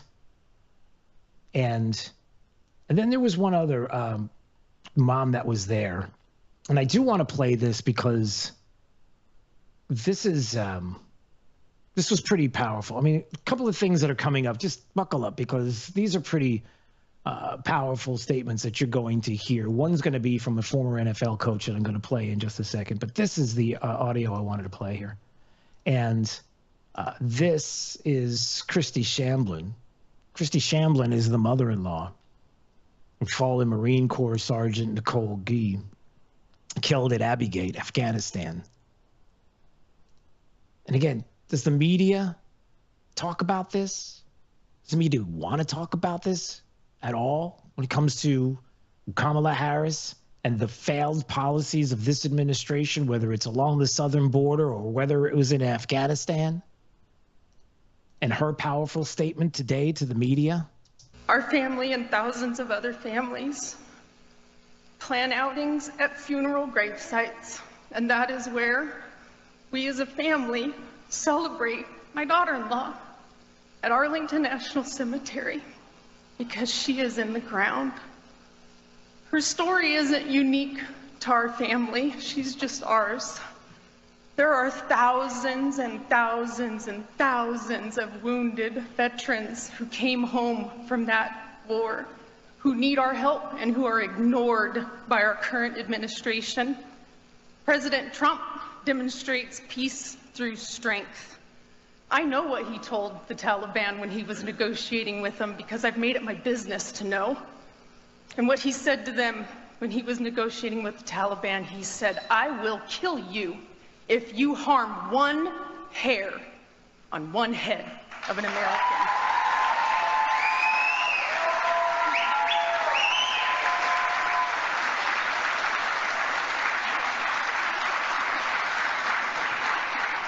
President Trump shows up, he reaches out, and he can fix our country, and we can all heal together.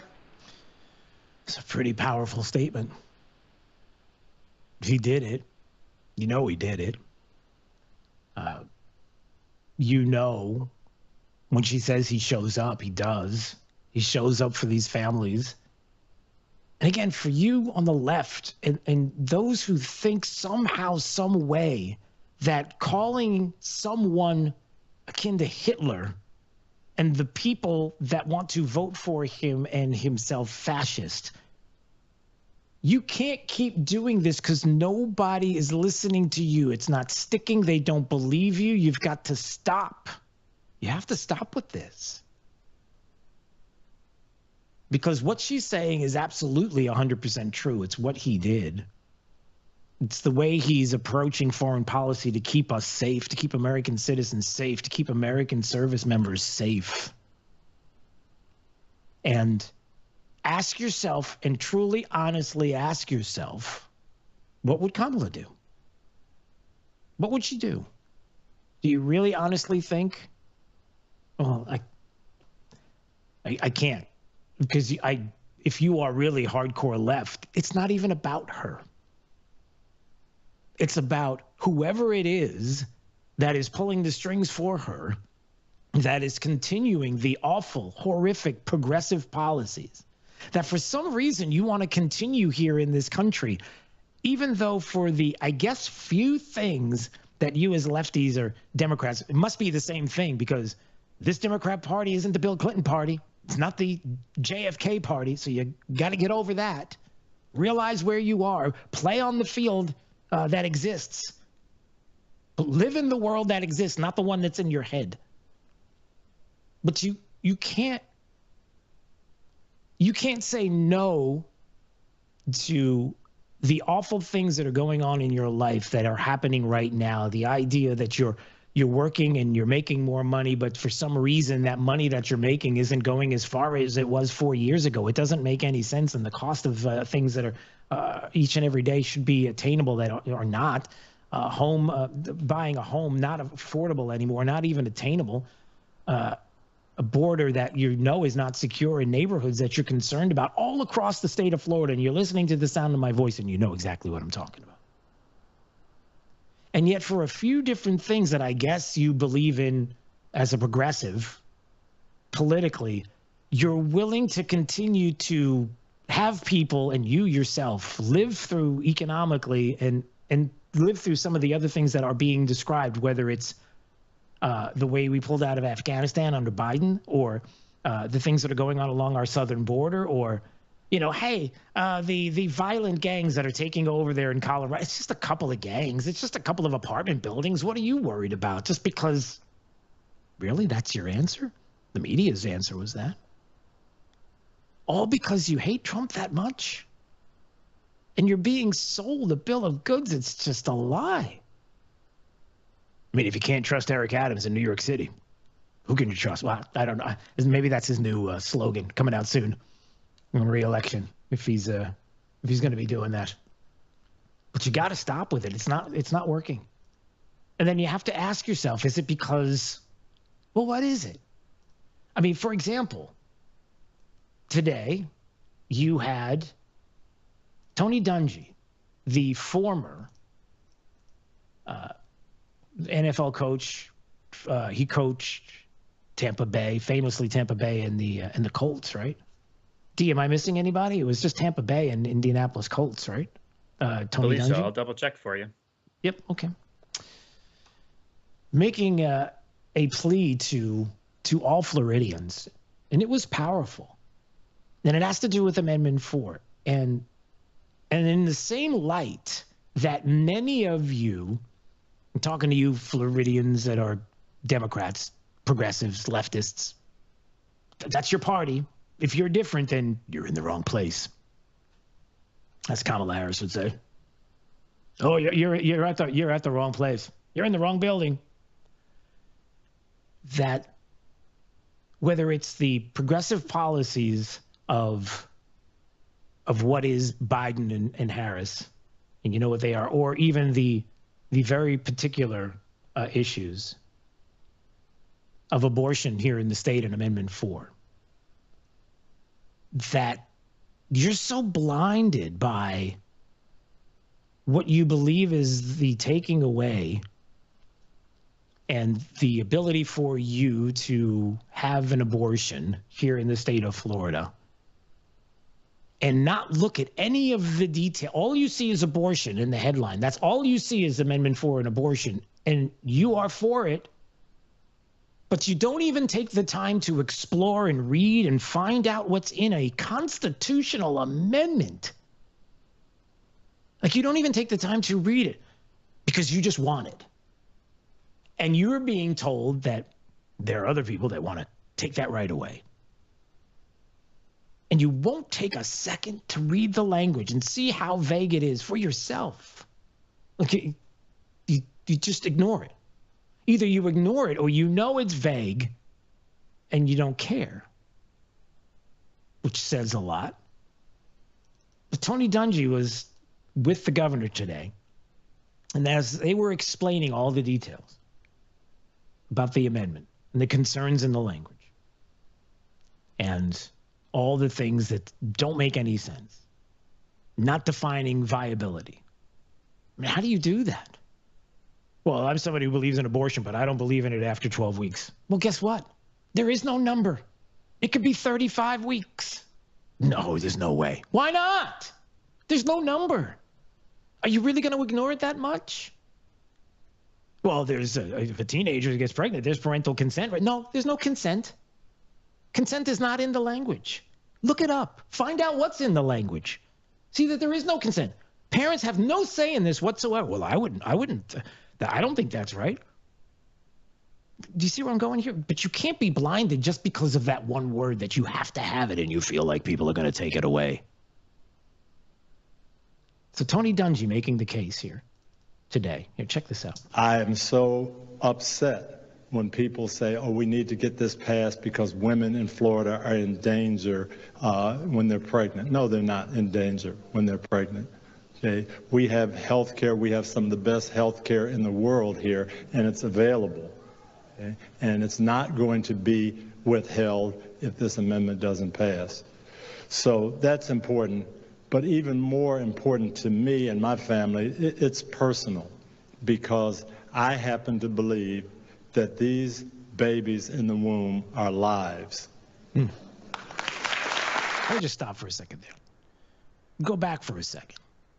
And what he was talking about there in the very beginning. Is he right? You know, you won't have any, there'll be no health care available to you whatsoever if this doesn't pass. Are you sure about that? Have you taken time to look up what's going on in the state right now and what is available to you right now? Stop being lied to. I'll let it go on.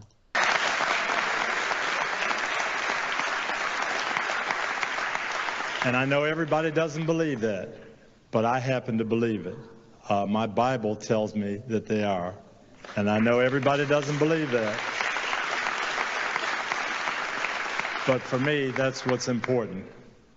My wife Lauren and I have 8 adopted children in our home right now.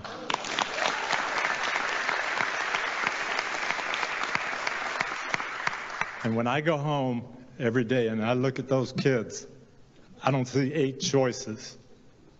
I'm sorry, those are 8 lives. And yes, we need to protect our women. Yes, we need to protect our mothers, but we need to protect those children as well. It's pretty powerful. And again, like he says, you may not believe like he believes. You may not believe in what he believes. You may not be, I don't know, a moral and virtuous person and strive to be that type of person. But if you can't take a few minutes and you have been unable to take time out of the screaming and the yelling and the this is what's going to happen if, and take a breath and read what's in the language and see how vague it is and the things that are in there that people are telling you are lies because they just want you to sign a piece of paper, or they just want you to dot a dot, or they just want you to push a button. Like, if you can't do that, and I know here, I guess my appeal to you is I know you can. And we have to stop being blinded by just the things that I want. I just want it. And the people who say, I just want it, have people whispering in their ears. They're not even whispering, they're screaming in their face that you better believe it. And it's more than that, because if you don't get it, you won't have it at all. Whoa. Whoa. So I just hope that, people will listen to what Tony Dungy is saying, listen to what Governor DeSantis has been talking about, getting into the details of the language specifically. We've been over this on this program time and time again, and we'll continue to do it because it's that important. And again, people are tuning in all the time, and you don't want them to miss these points. But you got to read. It's 30 some odd words. Read it. See how vague it is, and then ask yourself, why would somebody do this to me and be so dishonest with me? You're listening to Florida's Voice with Drew Steele. I'm Chris Jakimick. I served in the United States Air Force, and I deployed 3 times. Being a veteran, it's interwoven into your DNA. It is really the absence of the connection and the purpose that can really drive a lot of veterans to some negative thoughts. For those who are in a suicidal crisis, the window of time to save somebody's life is very short. Our duty is to protect ourselves and protect our families. And one way you can do that is store your weapons safely. Store all your guns securely. Help stop suicide. Brought to you by End Family Fire and the Ad Council. Hello, this is Earl Nightingale for Soundcheck Studios. Have you ever wondered how jingles are made? Together we'll make America great again. We'll make it great. Together we'll make America great again. We'll make America great.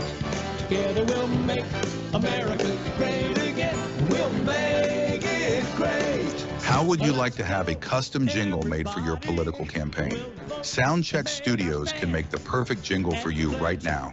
For information on campaign music, call Soundcheck Studios at 239-340-0515. That's 239-340-0515. Soundcheck Studios can make the perfect jingle for you right now. Call Soundcheck Studios at 239-340-0515. America great again. We'll make it great.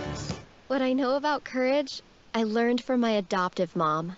She said sometimes you just gotta hold on and know we'll get through this. Mom, we are so high up. Hold my hand. No, you hold my hand. Here we go. Learn about adopting a teen from foster care. You can't imagine the reward. Visit adoptuskids.org to find out more. I learned patience from my adoptive dad. All he had to say was, "Hey, you got this. Just breathe." Hey, we're pretty good. Yeah. Might have to start a band. I got it. Learn about adopting a teen from foster care. You can't imagine the reward. Visit adoptuskids.org to find out more. This message is brought to you by Adopt US Kids, the U.S. Department of Health and Human Services, and the Ad Council. Radical anti-hunting forces are working to ban fishing and hunting across the country. These extreme attacks on our heritage must be met. Thankfully, the International Order of T. Roosevelt is fighting back as the nation's premier organization defending our rights to fish and hunt. This April, you can step into the arena with us and join our fight in Naples, Florida. Join us at the historic Ritz-Carlton Tiburon and hear from world-class speakers including Tucker Carlson. The annual event is the best place for conservationists, anglers, hunters, and all those who want to protect the outdoors to come together, build strategies to protect our rights, and expand opportunities in the future for generations to come. Visit IOTR.org to learn more about our organization and to sign up to see Tucker in April. Visit IOTR.org to learn more about our organization and to sign up to see Tucker in April. You don't want to miss this event. Hi, I'm Ryan Blaney, a third-generation race car driver, and we dedicate a lot of our time to going as fast as possible. My grandpa Lou is the reason why my dad and I started racing, and I'm really proud to follow in his tracks. But when my grandpa was diagnosed with Alzheimer's, it was a very unexpected bump in the road for us. I've learned a lot on this journey with my grandpa Lou, and the memories of my grandpa will always be with me. And in our family, we're used to getting involved, and I encourage you to do the same, especially when it comes to caring for your loved ones. When I think about Alzheimer's and the impact it had on my family, I recognize that losing a race isn't such a bad day after all. It's important to notice if older family members are acting differently, experiencing problems with their memory, or having trouble with routine tasks. Talking about Alzheimer's can be really tough, but if you notice something, have a conversation with your loved one. Encourage them to see a doctor or offer to go with them. Early detection of Alzheimer's can give your family time to explore support services, make a plan for the future, and access available treatments. If you or your family are noticing changes, it could be Alzheimer's. Talk about seeing a doctor together. To some, the sound of a baby babbling doesn't mean much, but that's not true. They're testing out vowels and consonants and trying different sounds. And by 12 months, their babbling is beginning to take on meaning, especially if there's no babbling at all. Little to no babbling by 12 months or later is just one of the possible signs of autism in children. Learn more at autismspeaks.org. Hey, it's Drew Steele with a game-changing offer for those ready to master their retirement journey. Look, we're going to navigate unpredictable waters in 24, an election year marked by financial uncertainty. It's crucial. You've got to have expert guidance. That's where my good friend Alfie Townsend comes in. The Southwest Florida certified financial planner professional, Alfie brings unparalleled experience and insight to the table. His latest book, Making Waves in Retirement, it's not just a guide. It's your strategic compass for navigating the financial seas with confidence. Look, with decades of experience, Alfie has created a powerful roadmap. It'll help you chart your course and make meaningful waves in your retirement. And for a limited time, you can get your hands on this book free. That's right, no cost. The book is more than just a collection of stories. It's a blueprint for achieving a prosperous and fulfilling retirement. So don't miss out. Text book to 239-747-1080 right now. Let's book to 239-747-1080 and claim your free copy today. Let's make 24 the year you confidently steer towards a brighter financial future. Text book to 239-747-1080.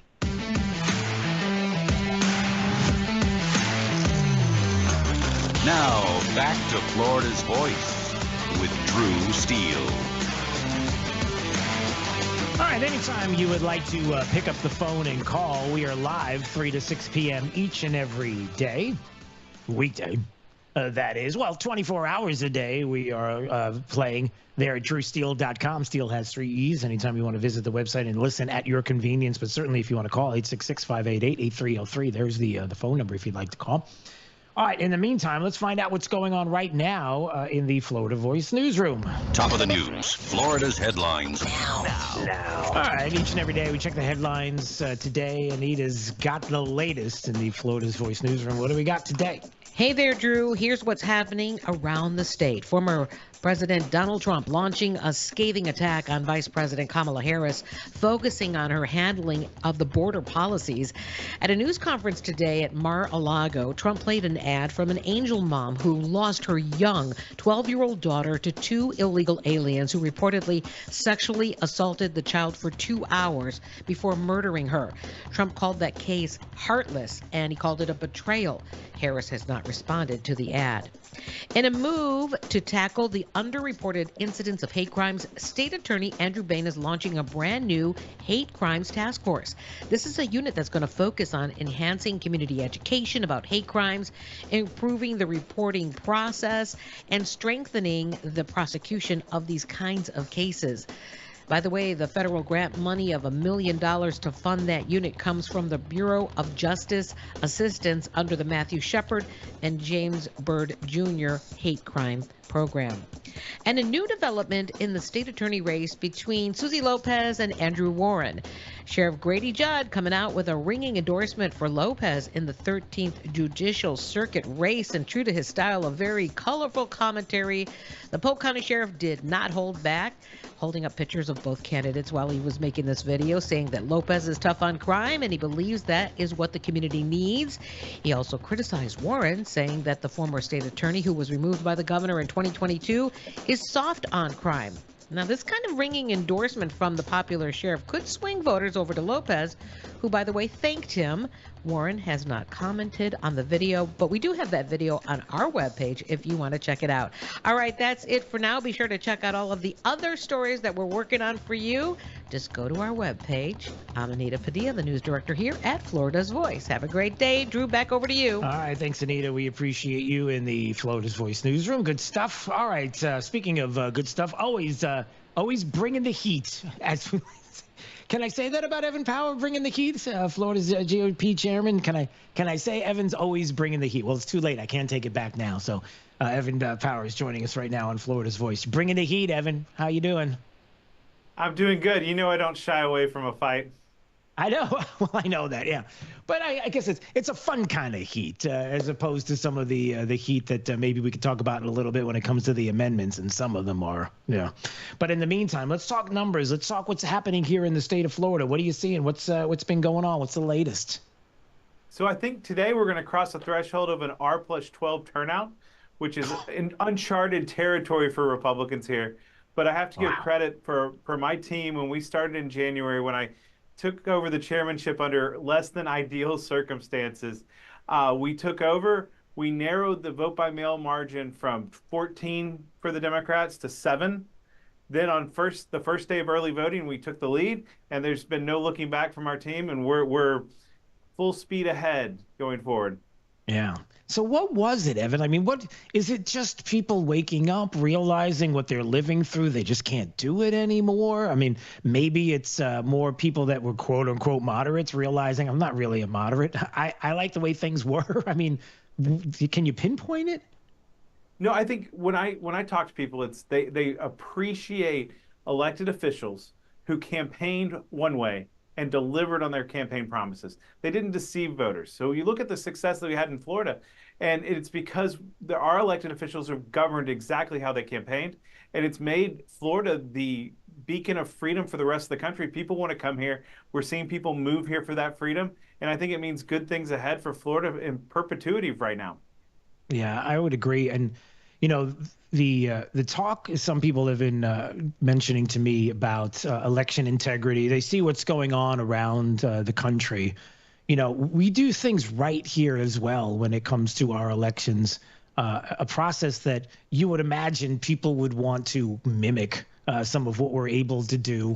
It's remarkable how, you know, you don't have people that have to, oh, Evan, I think I gotta sleep. I gotta go to sleep tonight. I think maybe in another week we'll have things counted. It's like, it's so crazy. But at the same time, it does speak to how well we do things, and even the GOP in the state, and how well that everyone works together. And I think that's a part of it too. How many people have come here to be part of something that is good and working well.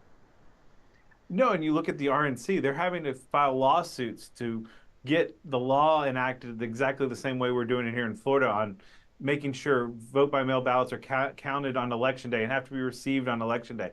But if I had my wishes, I would take Florida's election code and give it to every other state and say, please pass this. But even with that said, every year we're on guard and advocating for more election integrity, because as we continue to root out some of this cheating, the Democrats are going to try to find other places. So we've been on guard and on offense. Yeah, you know, my theme today, Evan, has been but Democrats. You know, we would have a secure border, but Democrats. You know, we would have election integrity across the, but Democrats. It just feels that way in some of the stories that you hear. And to your point, you know, when you have to, I think there was wasn't that recently the emergency application, the SCOTUS even, for the RNC, and what's going on in Pennsylvania. And I can't believe we have to do this, right? No, it seems insane that we're going to have to tell people they're non-citizens. They've been identified as non-citizens. And somehow the federal government is now suing to say you have to put them back on the voter roll because you didn't take them off in time. No, they're non-citizens. They don't have the right to vote. And so the RNC, I will say, under the leadership of Chairman Wiley and co-chair Trump, has been on the front end of taking these lawsuits on. You saw there was another lawsuit out of Mississippi where you have to have the vote-by-mail ballots counted on Election Day.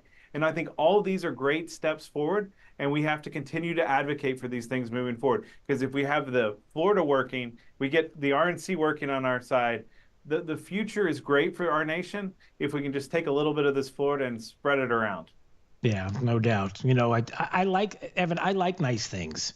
And I feel like because Democrats, I can't have nice things. You know, the way things work, even with election integrity here in the state, it's like, but for Democrats, I can't have nice things. And it's frustrating. And I guess maybe the last point before we go is how, you know, when you focus in on what we've been able to do here, and, you know, just like what we've talked about, but the other part of it too is, and I hope that where we would be doing good things like we were talking about when it comes to election integrity and some of what we do legislatively with the governor and so much good that gets done.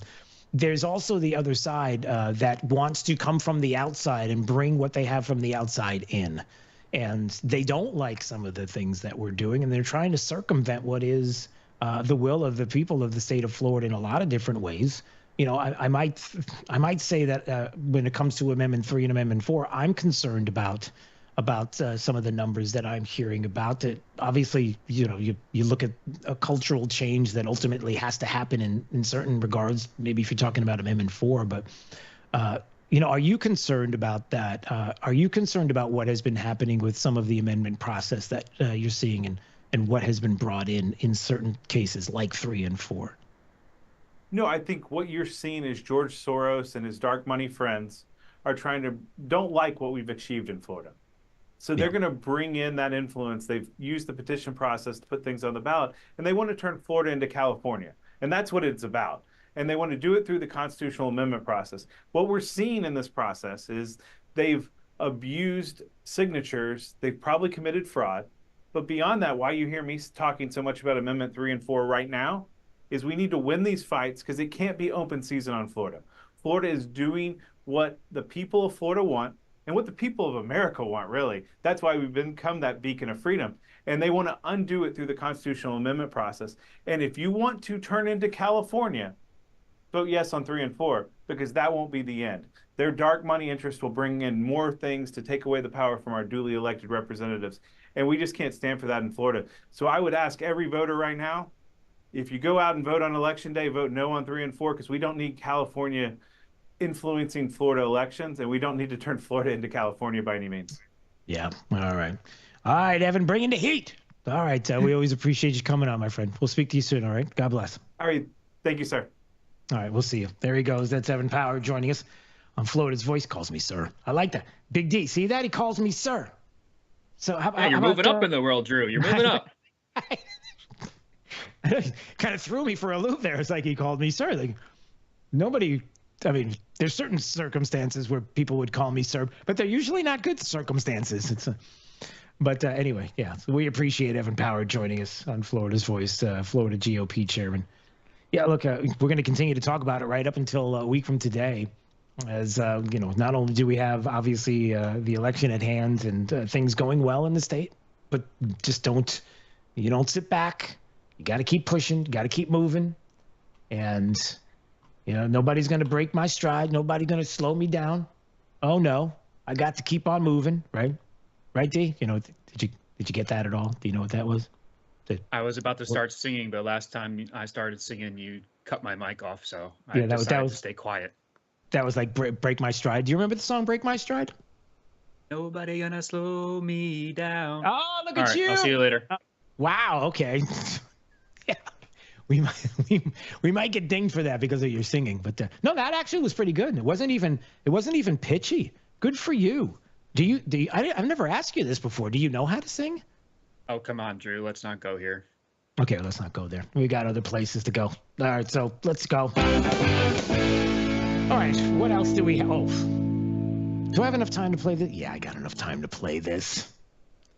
Oh, man. Oh, no, I'm going to wait. Sorry. I got to wait for a little bit. Tom Holman, if you missed it, was on 60 Minutes. I talked to Dee about this before the show, and Nina in the other side of the glass and in the studio. So spot on with some of the things that he was talking about. Tom Holman, who used to be the director of ICE under Trump, and some of what he was talking about when it comes to the deportation of illegals in this country. 60 Minutes, they don't know what to say. They're besides themselves. So they ask these questions, and when Tom Holman gives a good, legitimate, straightforward answers, that they don't know what to do. It's like, but okay, let me go to the next question. And then he answers. I'll play the audio in just a couple of minutes so you can hear that, because he said something.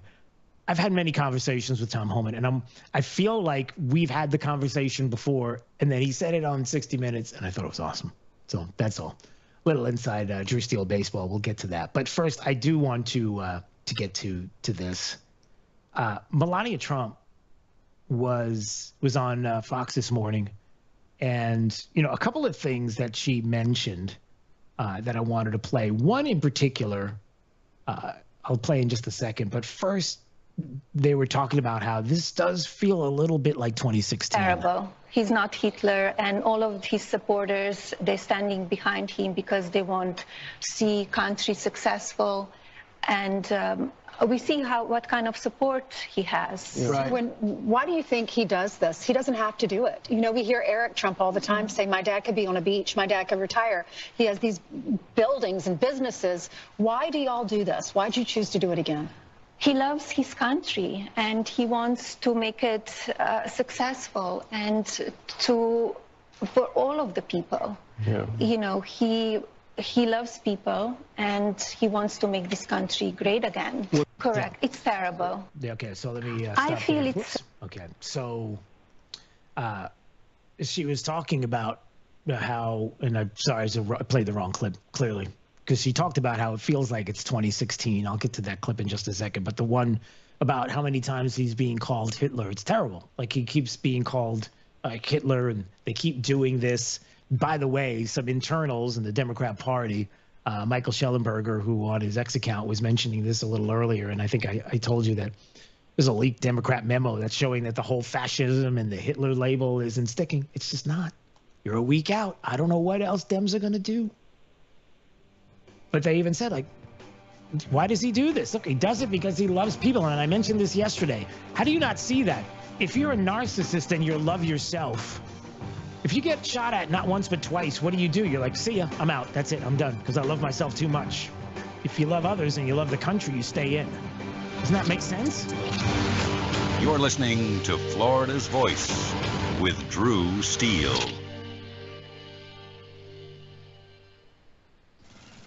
Babes, what are you doing? What? I'm just mowing the lawn. No, it's blazing hot and dry out here. Don't you remember? Smokey Bear says. Avoid using power equipment when it's windy or dry. Where'd you learn this? Oh, it's on SmokeyBear.com with many other wildfire prevention tips. Right. Thanks, honey bear. Because remember, only you can prevent wildfires. Brought to you by the USDA Forest Service, your state forester, and the Ad Council. All right, son. Time to put out this campfire. Dad, we learned about this in school. Oh, did you now? Okay. What's first? Smokey Bear said to. First drown it with a bucket of water, then stir it with a shovel. Wow, you sound just like him. Then he said. If it's still warm, then do it again.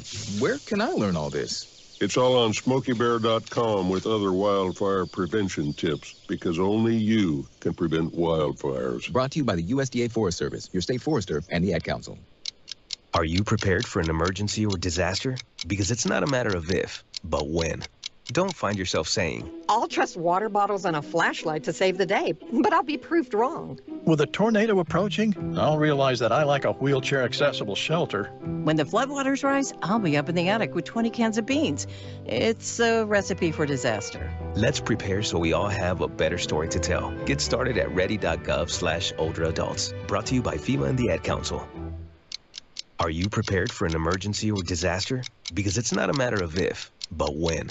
Don't find yourself saying, when the storm rolls in, my time to find a pet-friendly evacuation center will have run out. The scorching heat wave will leave me powerless to cool my insulin. I'll face a hurricane without meds. Now that's a tough pill to swallow. Let's prepare so we all have a better story to tell. Get started at ready.gov/older-adults. Brought to you by FEMA and the Ad Council. Hi, I'm Ryan Blaney, a third-generation race car driver. And we dedicate a lot of our time to going as fast as possible. My grandpa Lou is the reason why my dad and I started racing, and I'm really proud to follow in his tracks. But when my grandpa was diagnosed with Alzheimer's, it was a very unexpected bump in the road for us. I've learned a lot on this journey with my grandpa Lou, and the memories of my grandpa will always be with me. And in our family, we're used to getting involved, and I encourage you to do the same, especially when it comes to caring for your loved ones. When I think about Alzheimer's and the impact it had on my family, I recognize that losing a race isn't such a bad day after all. It's important to notice if older family members are acting differently, experiencing problems with their memory, or having trouble with routine tasks.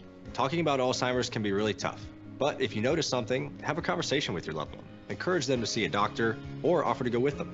Early detection of Alzheimer's can give your family time to explore support services, make a plan for the future, and access available treatments. If you or your family are noticing changes, it could be Alzheimer's. Talk about seeing a doctor together. We're with Bridget, whose husband won't be home for months, and whose daughter is due any day. We're with Mike, who's leaving home to protect his family and yours. We're with all service members and their families who need community, connection, and maybe a bit of magic. Are you with them? Learn more at uso.org today. We're with Liam after his 4th military move, when being new is starting to get old. We're with Tara during the holidays, when she misses home the most. We're with all service members and their families who need connection, comfort, and a home away from home. Are you with them? Learn more at uso.org today. Now, back to Florida's Voice with Drew Steele. Frozen gummy bears. I saw someone do this, so I had to try it, but in a container, you're just gonna put some 7-Up. She used like Japanese cider, but obviously I don't have that. But you're gonna put it in an airtight container, and you're gonna refrigerate this overnight. And then you're gonna put them on a plate and then freeze them for about 3 hours minimum. Smooth, icy consistency. My kids and I got a real big kick out of this, and now I'm the cool mom. No, you're not the cool mom. Well, maybe you are the cool mom. Okay. So, Dee, I don't know if you know this, but it's the hot new thing on TikTok. Are you aware of the hot new thing on TikTok? Are you on TikTok? How often are you on TikTok? Why are you on TikTok right now? Get off of TikTok. Okay, so the hot new thing on TikTok is making frozen gummy bears. It's a woman there who is describing how you make frozen gummy bears. That's a thing. Would you not make interested. Yeah, neither am I. No, although the way the economy is right now and the way prices are, maybe I'll make my own gummy bears and let the kids take that for Halloween. How about I'll make my own gummies and just stick them in a bowl? By the way, don't forget, everybody, we just laid down the law here at Florida's Voice, and, we have the authority. We don't really have the authority to lay down any kind of law, but we just mentioned this earlier, and we got a lot of people reacting to it on social media at FL Voice News, whether it's on YouTube, Rumble, or X. Here's what you do. The price of candy now is up 22%. You know and I know that you can't – the bags are probably smaller. You got shrinkflation going on. So you typically go out and if you're one of the good houses, you buy Snickers bars. And if you're one of the bad houses, you buy – I don't know. What's the worst candy? Is it candy corn? Candy corn. Candy corn's the worst house? Candy corn is pretty disgusting. Yeah, okay. So the candy. So you don't want to be a candy corn house. You want to be a Snickers house. So you want to go out and buy the bag of Snickers, but you can't do it because it's too expensive. I mean, it's a lot of money. So I can only take or buy so much. The kids come over. Next thing you know, the bowl's empty. At the bottom of the bowl, put Kamala Harris's face and Joe Biden's face and say, sorry, can't afford any more. Thanks, Joe. Then Kamala. Is that right? Isn't that what we said to do? I think that's the perfect way to do it. We're going to do it. All right. Or make your own gummies. Just don't, just be careful of where you're getting the gummies from because, soon here in the state of Florida, you never know about those gummies. There might be gummies all over the place, and they're not the kind of gummies you want those kids to have, although that'll never happen. I mean, we won't, listen, if Amendment 3 passes and recreational marijuana use, it's not going to happen, everybody. We won't have lots more use of gummies for the kids because it seems like they might get a hold of it easier because if it's legal, I mean, it's a constitutional right. Well, but they're under 21. Okay, got it. Yeah, that's right. Because kids always follow the over 21 rule on everything, don't they? Gotcha. Okay. But they're doing it now. Right. Okay, so why build a wall if people can climb over it? Maybe because it's a deterrent. I don't know. Call me crazy. It's worked for a little while. But anyway, people wanting to the governor was talking about that. Do I have enough time to play this? I'll play a little bit of what he said today as he was describing what's in the proposed Amendment 3. But if you read it, it says this. I can't. Well, I don't know if I can hear that. That was weird. Could you hear that, Dee? Could you hear that audio? I couldn't hear it for a second. No. I can hear it. It's a little shaky. Yeah, a little shaky. Let's just see if I can get this in. So these companies that are the preferred companies, acting in accordance with this section as it relates to acquiring, cultivating, processing, manufacturing, selling, and distributing marijuana products and marijuana accessories to adults for personal use shall not be subject to criminal or civil liability. No criminal or civil liability for the company selling it. That's right. There's blanket immunity. That sounds really good. It's terrible. Say no to 3. You're listening to Florida's Voice with Drew Steele. Some things on your ballot are complicated and some are simple, like Amendment 2, the right to fish and hunt. Amendment 2 is a bipartisan, common-sense measure supported by conservationists, environmentalists, and sportsmen as a humane way to manage Florida's wildlife, protect its natural resources, and promote environmental leadership. So whether you want to protect our environment or our traditions, Amendment 2 is for you.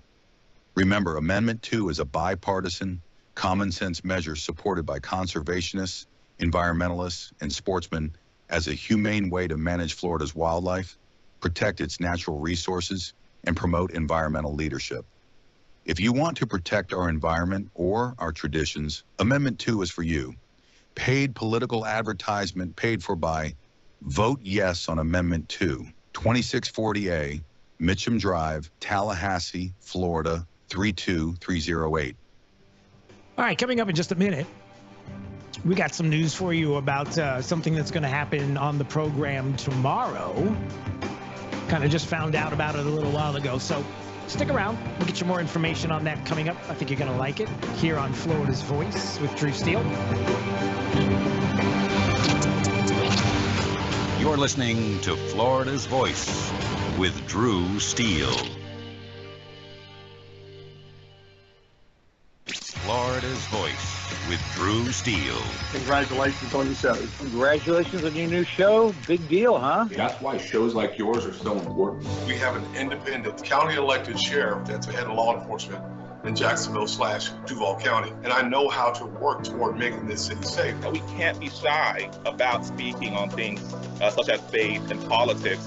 We have to remember, in a free society, the public square belongs to all of us. I'm not interested in North Florida looking like Orlando or Miami. I love where we live, but I think that good jobs means that people that live in this district can stay in this district. Fishing and hunting is funding a large part of your conservation projects in Florida, and we want to make sure that those are forever preserved. And the problem with this industry at this point is that they actually target our youth. You can see it in their marketing strategies, where it's bright colors, fun names. And that's going to be endlessly litigated. Florida's Voice with Drew Steele. Hey, it's Drew Steele with an offer that can help steer your retirement in the right direction. Look, we're going to navigate the turbulent waters of 24 with this financial uncertainties and shifting tides. Having expert guidance is more crucial than ever, and that's where my good friend Alfie Townsend comes in. As Southwest Florida's certified financial planner professional, Alfie brings expert knowledge and insight. His latest book, Making Waves in Retirement, isn't just a guide. It's your navigational compass for mastering the financial seas. With decades of experience, Alfie has crafted a powerful roadmap to help you chart your course and make impactful waves in your retirement. Look, for a limited time, you can claim your free copy of this valuable guide. That's right, no cost. This book is more than just pages. It's your blueprint for a prosperous and fulfilling retirement. Don't let this opportunity drift by. Text book to 239-747-1080. That's book to 239-747-1080. Look, secure your free copy today. Let's make 24 the year you confidently navigate towards a brighter financial future. Text book to 239-747-1080. I've been dipping snuff for well over 30 years. You know, I could wake up in the morning and have a weird lump in my gums. Guess it's like playing Russian roulette, really. I would love grandchildren. And if by quitting it extends my life some, I would gladly lay it down. Visit tobaccofreeflorida.com to find free resources to help you quit your way. Today, push harder, push forward, push vigorously. There are things that I am hiding from people that I'm trying to inspire. You can do whatever you set your mind to. I feel like a hypocrite a lot of the times. Don't give up on yourself ever. Smoking, I hide it because I'm ashamed of it. I want to get out of the shadow. I want to show people there is light away from the darkness. I am going to quit. Visit tobaccofreeflorida.com to find free resources to help you quit your way. We're with Bridget, whose husband won't be home for months and whose daughter is due any day. We're with Mike, who's leaving home to protect his family and yours. We're with all service members and their families who need community, connection, and maybe a bit of magic. Are you with them? Learn more at uso.org today. We're with Liam after his 4th military move, when being new is starting to get old. We're with Tara during the holidays, when she misses home the most. We're with all service members and their families who need connection, comfort, and a home away from home. Are you with them? Learn more at uso.org today. Radical anti-hunting forces are working to ban fishing and hunting across the country. These extreme attacks on our heritage must be met. Thankfully, the International Order of T. Roosevelt is fighting back as the nation's premier organization defending our rights to fish and hunt. This April, you can step into the arena with us and join our fight in Naples, Florida. Join us at the historic Ritz-Carlton Tiburon and hear from world-class speakers, including Tucker Carlson. The annual event is the best place for conservationists, anglers, hunters, and all those who want to protect the outdoors to come together, build strategies to protect our rights, and expand opportunities in the future for generations to come. Visit IOTR.org to learn more about our organization and to sign up to see Tucker in April. Visit IOTR.org to learn more about our organization and to sign up to see Tucker in April. You don't want to miss this event. What I know about courage, I learned from my adoptive mom. She said sometimes you just gotta hold on and know we'll get through this. Mom, we are so high up. Hold my hand. No, you hold my hand. Here we go. Learn about adopting a teen from foster care. You can't imagine the reward. Visit adoptuskids.org to find out more. I learned patience from my adoptive dad. All he had to say was, "Hey, you got this. Just breathe." Hey, we're pretty good. Yeah. Might have to start a band. I got it. Learn about adopting a teen from foster care. You can't imagine the reward. Visit adoptuskids.org to find out more. This message is brought to you by Adopt US Kids, the U.S. Department of Health and Human Services, and the Ad Council. Thank you for waking us all up out here, for all you do. Thank you for giving us the voice. For being out there helping keep the constitutional republic. I want to thank you for your support for veterans in the military. Educating us. Standing up for conservatism. Giving us the truth. Florida's Voice with Drew Steele. Can't tell you how much we appreciate you joining us today on Florida's Voice with Drew Steele. My name is Drew Steele. His name is Big D, back at the studio along with Nina, hanging out, getting me all the latest news from across the state of Florida. Local, state, and national. We have it all coming up. We are live each and every day, 3 to 6 p.m. If you want to watch, you can watch at our social media platforms. That would be YouTube, Rumble, and X. It would be at FL Voice News. You can go there right now. Anytime you want to listen to the program, 24 hours a day, it's playing all the time there at drewsteele.com, my personal website. Steele has 3 E's, so you can go there and check out the program and listen to any of the great affiliates who have the program on right now as we speak, and we thank each and every one of them. More are joining all the time, so what is it? Check your local listing. Check your local listings. And if they don't have the show, demand that they get the show. I said, right, isn't that the way they used to do it, Big D, back in the day when they would do a TV program or something like that? They'd say, talk to your provider, and if they don't have it, demand that they get it, or something like that. Yeah, check your local listings. Yeah, that's it. Oh, okay. Well, I thought it was more intense than that. Maybe I was just making up the intensity because I feel intense right now. Maybe it's because of what we're going to be doing tomorrow. Do we have that graphic that we can show everybody what's going to be taking place tomorrow? Scheduled tomorrow, right here on Florida's Voice. You can listen and watch. We're going to have an Amendment 3 conversation with Kim Rivers. She's the CEO of TrueLeave, and she's going to be joining the program tomorrow at 4 o'clock. And we're going to have quite the conversation about Amendment 3. I have a lot of questions to ask of Kim Rivers. Would love to know her thoughts on everything that's going on with Amendment 3. And so we've got a pretty in-depth conversation coming up tomorrow. That's going to be with Kim Rivers. She's the CEO of TrueLeave, and she will be joining us right here on Florida's Voice. 4 o'clock. Check your local listing. No, it's 4 o'clock. So I just told you. You don't have to check your local listing. You're fine. You just checked with me, and I'm check worthy or legit or something like that. I'm just not too legit to quit. See what I did there, D? Too legit to quit? Get it? Not singing this one.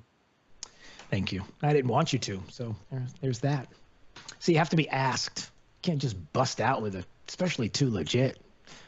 Kamala Harris, she's too legit, right?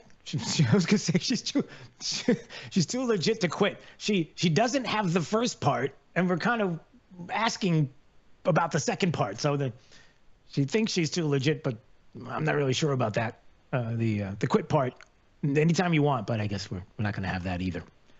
Didn't she do an interview yesterday with CBS yesterday, and Norah O'Donnell was talking to her about all different issues, very upset about what Donald Trump said at the rally at MSG, not being able to talk to people like Chairman Xi. And how are you going to be able to do that? How are you going to talk to deal with all of these world leaders, with everything that's going on, right? Donald Trump was asked about this yesterday. He said that Xi Jinping would bully you. He would treat you like a baby. In his words, he said it would be like a grand chess master playing a beginner. We would lose our country or be in World War III. Now, I'm sure you've thought about this. You have the answer. And as long as the first thing that doesn't come out of your mouth or does come out of your mouth is not Donald Trump's name, because if you did that, then it would show that you really don't have any idea what you're talking about. Again, let's look at what Donald Trump did. She has no idea what she's talking about. See, it's just like a setup. It's perfect. Okay.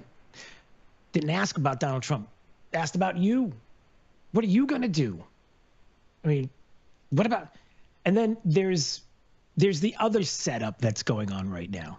So we find out through an internal memo through the Democrats that the whole Hitler fascist thing isn't sticking. It's just not working. People aren't buying it. A couple of other things that Michael Schellenberger realized. The White House was caught just in the past few hours manipulating migration data. I know, go figure. More voters are saying that Trump was justified in challenging the 2020 election results, as people are saying, maybe there's something to that. We're allowed to ask questions, right? So maybe it's just that she just hasn't had enough time. That's what it is. People haven't had enough time to find out more about who Kamala Harris is. Do you think you've had enough time to make the argument about why you should be president? I'm going to make the most of the time I have. That's it. Making the most of the time I have. And so I guess that's kind of like the media helping, right? That's all it is. You just haven't had enough time to find out more about, well, it's not Kamala. It's not Kamala. It's not Kamala. It's Kamala. Kamala Harris. I know. I got it. Even Joe Biden knows. True international effort to pressure. Don't ask Joe. Just leave him out of it. How about Tim Walz? How's Timmy doing lately? Do we have any word on what's going on with Timmy? I think he was doing an interview with a guy that's a sportscaster. He's a sports guy. And I guess because he's coach, Tim Walz, because he's coach, they put him on sports programs because he was a coach. Didn't we find out a lot about that? His history, his past, the coach thing, and how I'm not really sure it was really like a coach thing. Wasn't he, what was he saying on this sportscasters show? I forget his name. Forgive me, but here's Tim Walz. The American people know who you are. They know who I am. And I think they know I'm not a serial liar. They know you're not. I don't know that they know a whole lot about you, to be honest with you. There's a couple of stories that are floating out there that people are like, I'm not really sure what's going on with Tim Walz. There's the whole says he was a coach, but clearly wasn't a coach the way he was describing coaching football and the like. There was the other thing about knowing all about guns and carrying guns into war. And, of course, he wasn't doing anything like that. And then the questions as to whether or not he knows how to load a gun, the way he was holding that shotgun when he was out there on that hunting trip. Sorry, I shouldn't be laughing like that. It's not funny. And then there's Minnesota Governor Tim Walz reportedly had a secret fling with the daughter of a Chinese Communist Party official, according to a recent report from the Daily Mail. No. Yeah, I guess the person told the Daily Mail, the Chinese Communist Party person, the two of them carried out a secret relationship when they were not allowed to touch or kiss in public. So they were having this secret relationship. And that she wanted to marry him and start a family. And, I guess he visited a lot. He knows a lot about China. And so there was that the Fang thing going on, but not that person. There was a different one. So there's a lot of things that are going on with Tim Walz. And Tiananmen Square and lying about being there and the gun stuff and the coach stuff. And so there's kind of but nobody thinks he's. I think they know I'm not a serial liar. Okay, so maybe he thought when he thinks serial liar, maybe he thinks like Cheerios. Like I would never eat Cheerios. Meanwhile, he's got a bowl of Cheerios in front of him. So that kind of serial liar. Is that? And then, if this wasn't telltale enough, we finish out this program that he was on, this podcast with the sports guy because he's coach. And so. Dan Le Batard, that's it. Thank you. All right, somebody was texting me. I appreciate it. Dan Le Batard, he's on his program. And they're excited there on his program, that guy's program, the podcaster's program, because somebody in the, I guess one of the producers or something now thinks that he wants to possibly vote for him. Why? Coach, thank you for the time. I think you might have swayed down the middle Chris here. I think he's the voting. porn thing. I'm pro-porn. Yeah, okay, excellent work by you guys. Hey, you do what you do. You be you. You be you is my thought. Do I even want to ask the question is how that came up during the conversation about... I'm not even touching that. I'm just like leaving that all by itself. So the dude was like, yeah, I want to vote for you because, well, you heard it. I don't even want to repeat it. I'm not that guy. Now I'm sorry I played it, but it's out there. So that's your team of Kamala and Timmy working hard for your vote, and I'm not really sure, judging by some of the polling out there, that it's working out well. Do we have any of that? That's the transition music that takes me into the polls. Eric Doherty, our own Eric Doherty. Well, he is. He's with Florida's Voice. He's Florida's Voice's Eric Doherty, and Big D, we call him the polling guru. Right? That's his name. The polling guru. Not a T-shirt, and not a hat. You referred to him the other day as the almighty Eric Doherty. No, I didn't. I wouldn't say that. No, I said the great. I didn't say almighty. I said great. The great Eric Doherty from Florida's Voice. That's what I said. But I'm saying no T-shirt, no hat, no nothing. No mention of polling guru anywhere on his X account or anything that people follow. I'm a little disappointed. Do you have a way to call him or get a hold of him and ask him about that? Maybe we can get that in his bio, see if he's into it. Yeah, he won't talk to me because I brought it up a couple of times. Keeps ignoring me. Anyway, he said, final battleground polls, the full field according to Atlas Intel, October 25th to the 29th, and it's likely voters. Arizona, Trump, plus 4.2. Georgia, Trump, plus 3.1. Pennsylvania, Trump, 2.1. Michigan, Trump, 1.3. Nevada, 0.9%. Wisconsin, Trump, 0.6%. Only North Carolina, Harris, is up 0.1%. But, whoa. Those numbers look pretty good, I think. Well, we'll talk to Eric. What day? Friday? We're going to have him, D, on Friday? Is that the day we're looking at? Yeah, he'll be on Friday with us. All right, kind of like a polling wrap-up. He'll do the poll wrap-up. Yeah, there we go. We're just a few days out, so that'll be perfect timing. So maybe I'll call it like the poll wrap-up report, and then I'll beatbox. How's that? Maybe. No. Make me stop, please. Polling numbers looking good. Looking very, very good. There's this other story that we didn't get a chance to mention that I wanted to talk about quickly. The hard truth, Americans don't trust the news media. A note from our owner.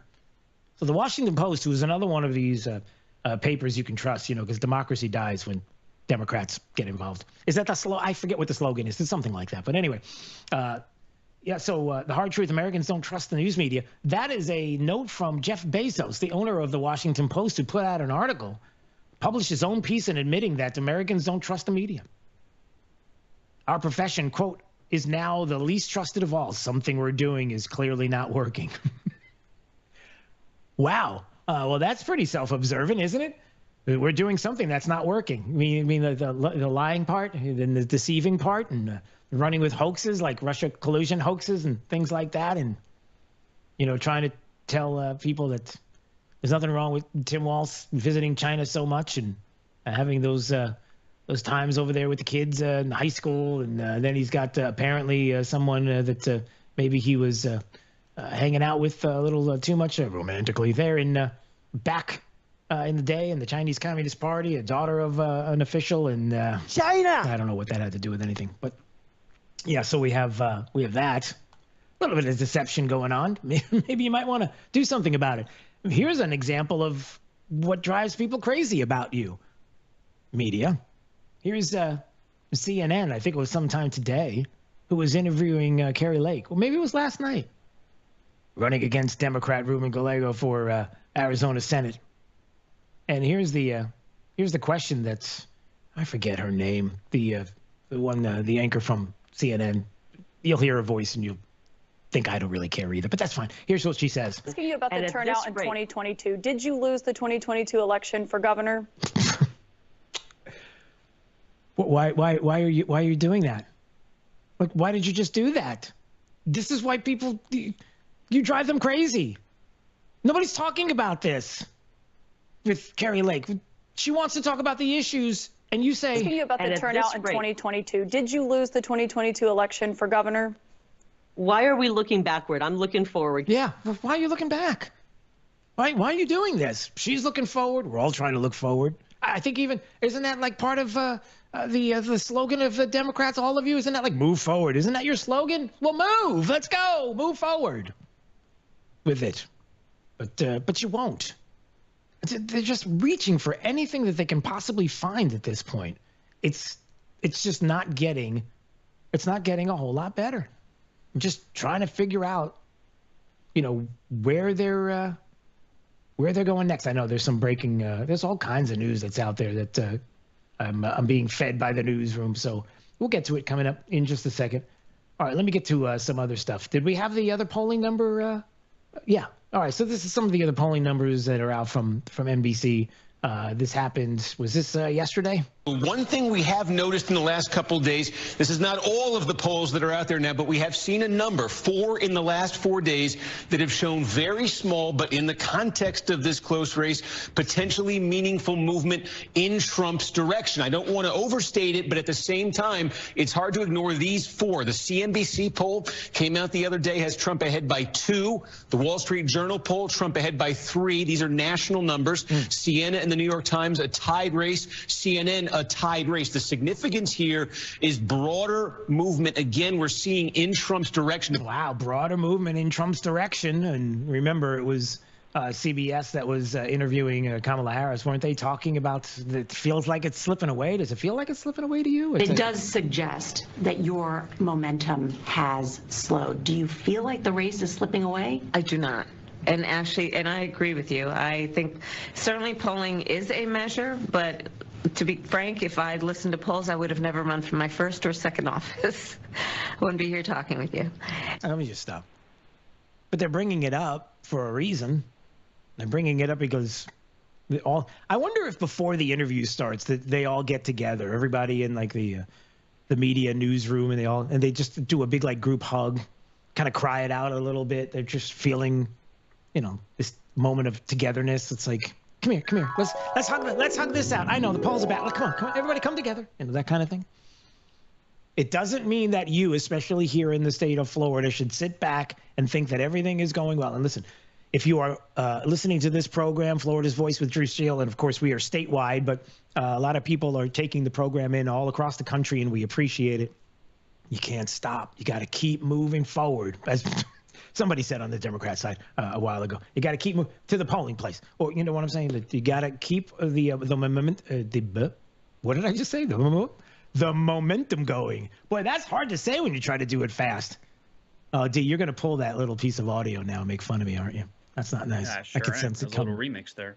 But the momentum, you've got to keep it going, and you can't expect that I could sit back and everybody else. No. Got a week left. Come on, let's get this done.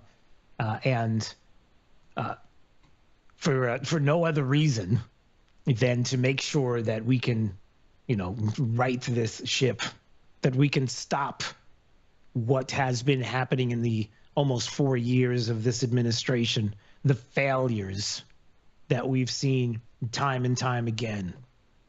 Oh, inflation's going down. Yeah, but because it's going down, it doesn't mean it's not going up. In other words, it's just going up less. It's still going up. That's why you're making more money, but it isn't going anywhere. The border is not secure.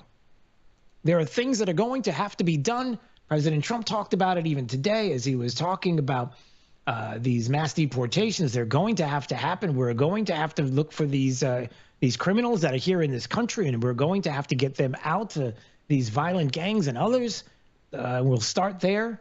I know Tom Homan was asked about this on 60 Minutes, and I don't know how much you heard of this, but 2 parts to this.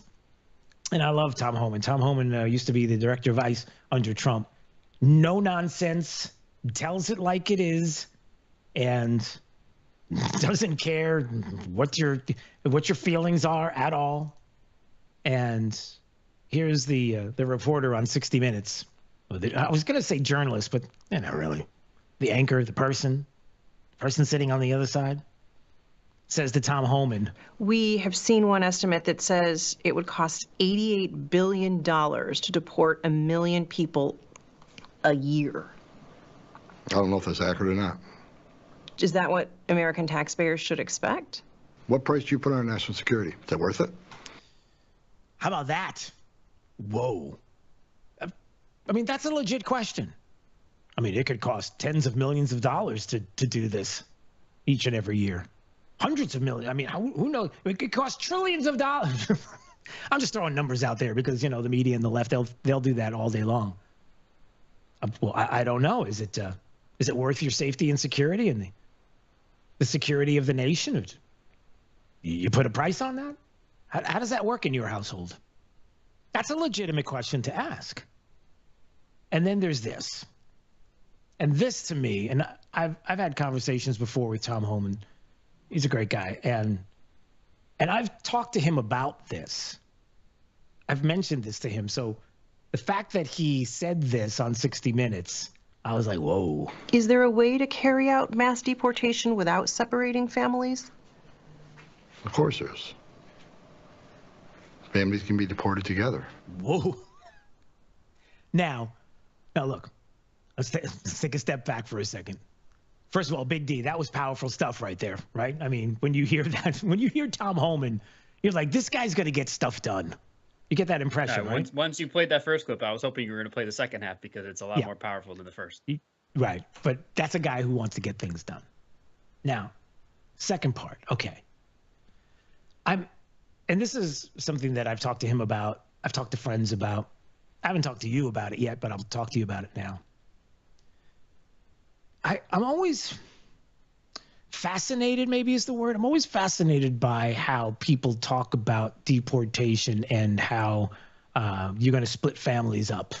So if you have a husband and a wife and they've got kids and somehow these families are going to be separated,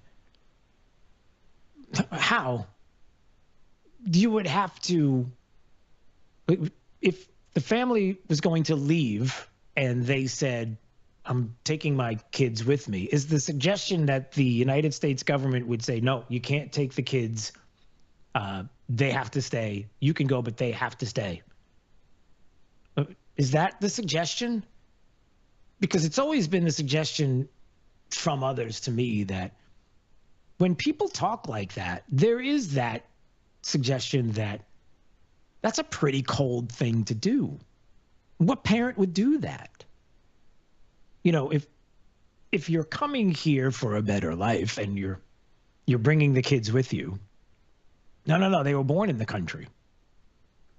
Okay, so they're not. Is there like a fence? Are they locked up? They're not allowed to. Like they can never leave. They can't leave the country if they were born here. But you're being deported. I'm just trying to understand what the law is, and maybe I'm mistaken in all of this. But so there's something that keeps them in the country.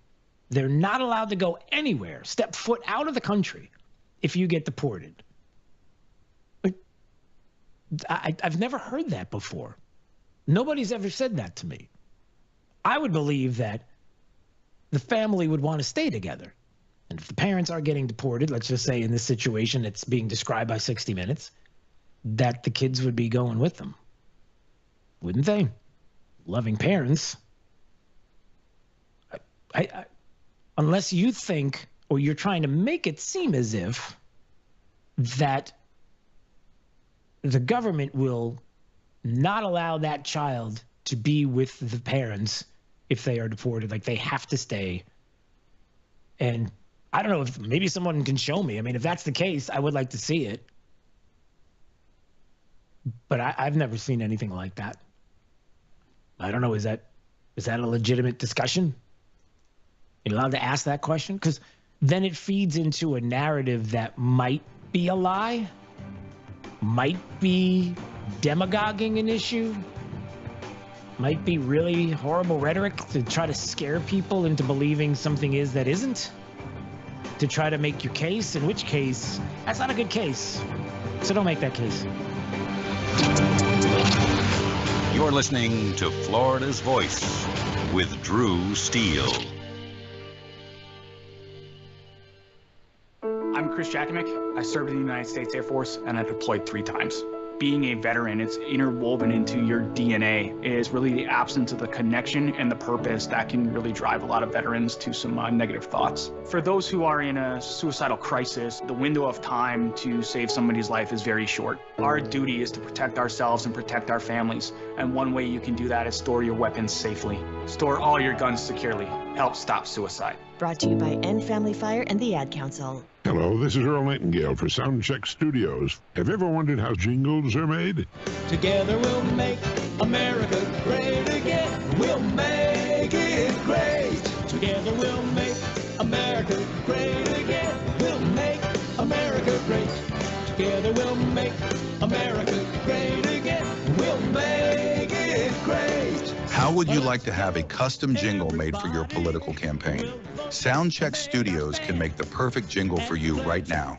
For information on campaign music, call Soundcheck Studios at 239-340-0515. That's 239-340-0515. Soundcheck Studios can make the perfect jingle for you right now. Call Soundcheck Studios at 239-340-0515. America great again. We'll make it great. What I know about courage, I learned from my adoptive mom. She said sometimes you just gotta hold on and know we'll get through this. Mom, we are so high up. Hold my hand. No, you hold my hand. Here we go. Learn about adopting a teen from foster care. You can't imagine the reward. Visit adoptuskids.org to find out more.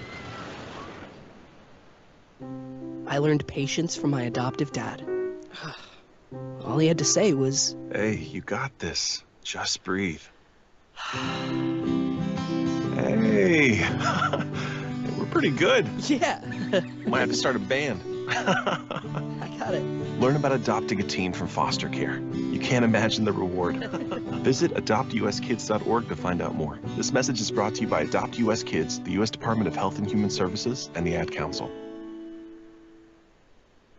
Radical anti-hunting forces are working to ban fishing and hunting across the country. These extreme attacks on our heritage must be met. Thankfully, the International Order of T. Roosevelt is fighting back as the nation's premier organization defending our rights to fish and hunt. This April, you can step into the arena with us and join our fight in Naples, Florida. Join us at the historic Ritz-Carlton Tiburon and hear from world-class speakers including Tucker Carlson. The annual event is the best place for conservationists, anglers, hunters, and all those who want to protect the outdoors to come together, build strategies to protect our rights, and expand opportunities in the future for generations to come.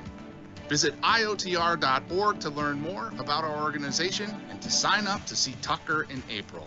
Visit IOTR.org to learn more about our organization and to sign up to see Tucker in April. You don't want to miss this event. Hi, I'm Ryan Blaney, a third-generation race car driver, and we dedicate a lot of our time to going as fast as possible.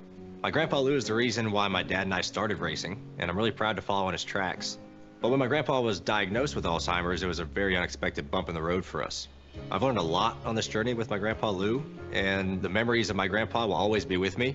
And in our family, we're used to getting involved, and I encourage you to do the same, especially when it comes to caring for your loved ones. When I think about Alzheimer's and the impact it had on my family, I recognize that losing a race isn't such a bad day after all. It's important to notice if older family members are acting differently, experiencing problems with their memory, or having trouble with routine tasks. Talking about Alzheimer's can be really tough, but if you notice something, have a conversation with your loved one. Encourage them to see a doctor or offer to go with them. Early detection of Alzheimer's can give your family time to explore support services, make a plan for the future, and access available treatments. If you or your family are noticing changes, it could be Alzheimer's. Talk about seeing a doctor together. To some, the sound of a baby babbling doesn't mean much, but that's not true. They're testing out vowels and consonants and trying different sounds.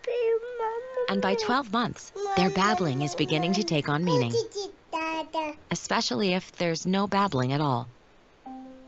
Little to no babbling by 12 months or later is just one of the possible signs of autism in children. Learn more at autismspeaks.org. Hey, it's Drew Steele with a game-changing offer for those ready to master their retirement journey. Look, we're going to navigate unpredictable waters in 24. An election year marked by financial uncertainty. It's crucial. You've got to have expert guidance. That's where my good friend Alfie Townsend comes in. The Southwest Florida certified financial planner professional. Alfie brings unparalleled experience and insight to the table. His latest book, Making Waves in Retirement, it's not just a guide. It's your strategic compass for navigating the financial seas with confidence. Look, with decades of experience, Alfie has created a powerful roadmap. It'll help you chart your course and make meaningful waves in your retirement. And for a limited time, you can get your hands on this book free. That's right, no cost. The book is more than just a collection of stories. It's a blueprint for achieving a prosperous and fulfilling retirement. So don't miss out. Text book to 239-747-1080 right now. It's book to 239-747-1080 and claim your free copy today. Let's make 24 the year you confidently steer towards a brighter financial future. Text book to 239-747-1080.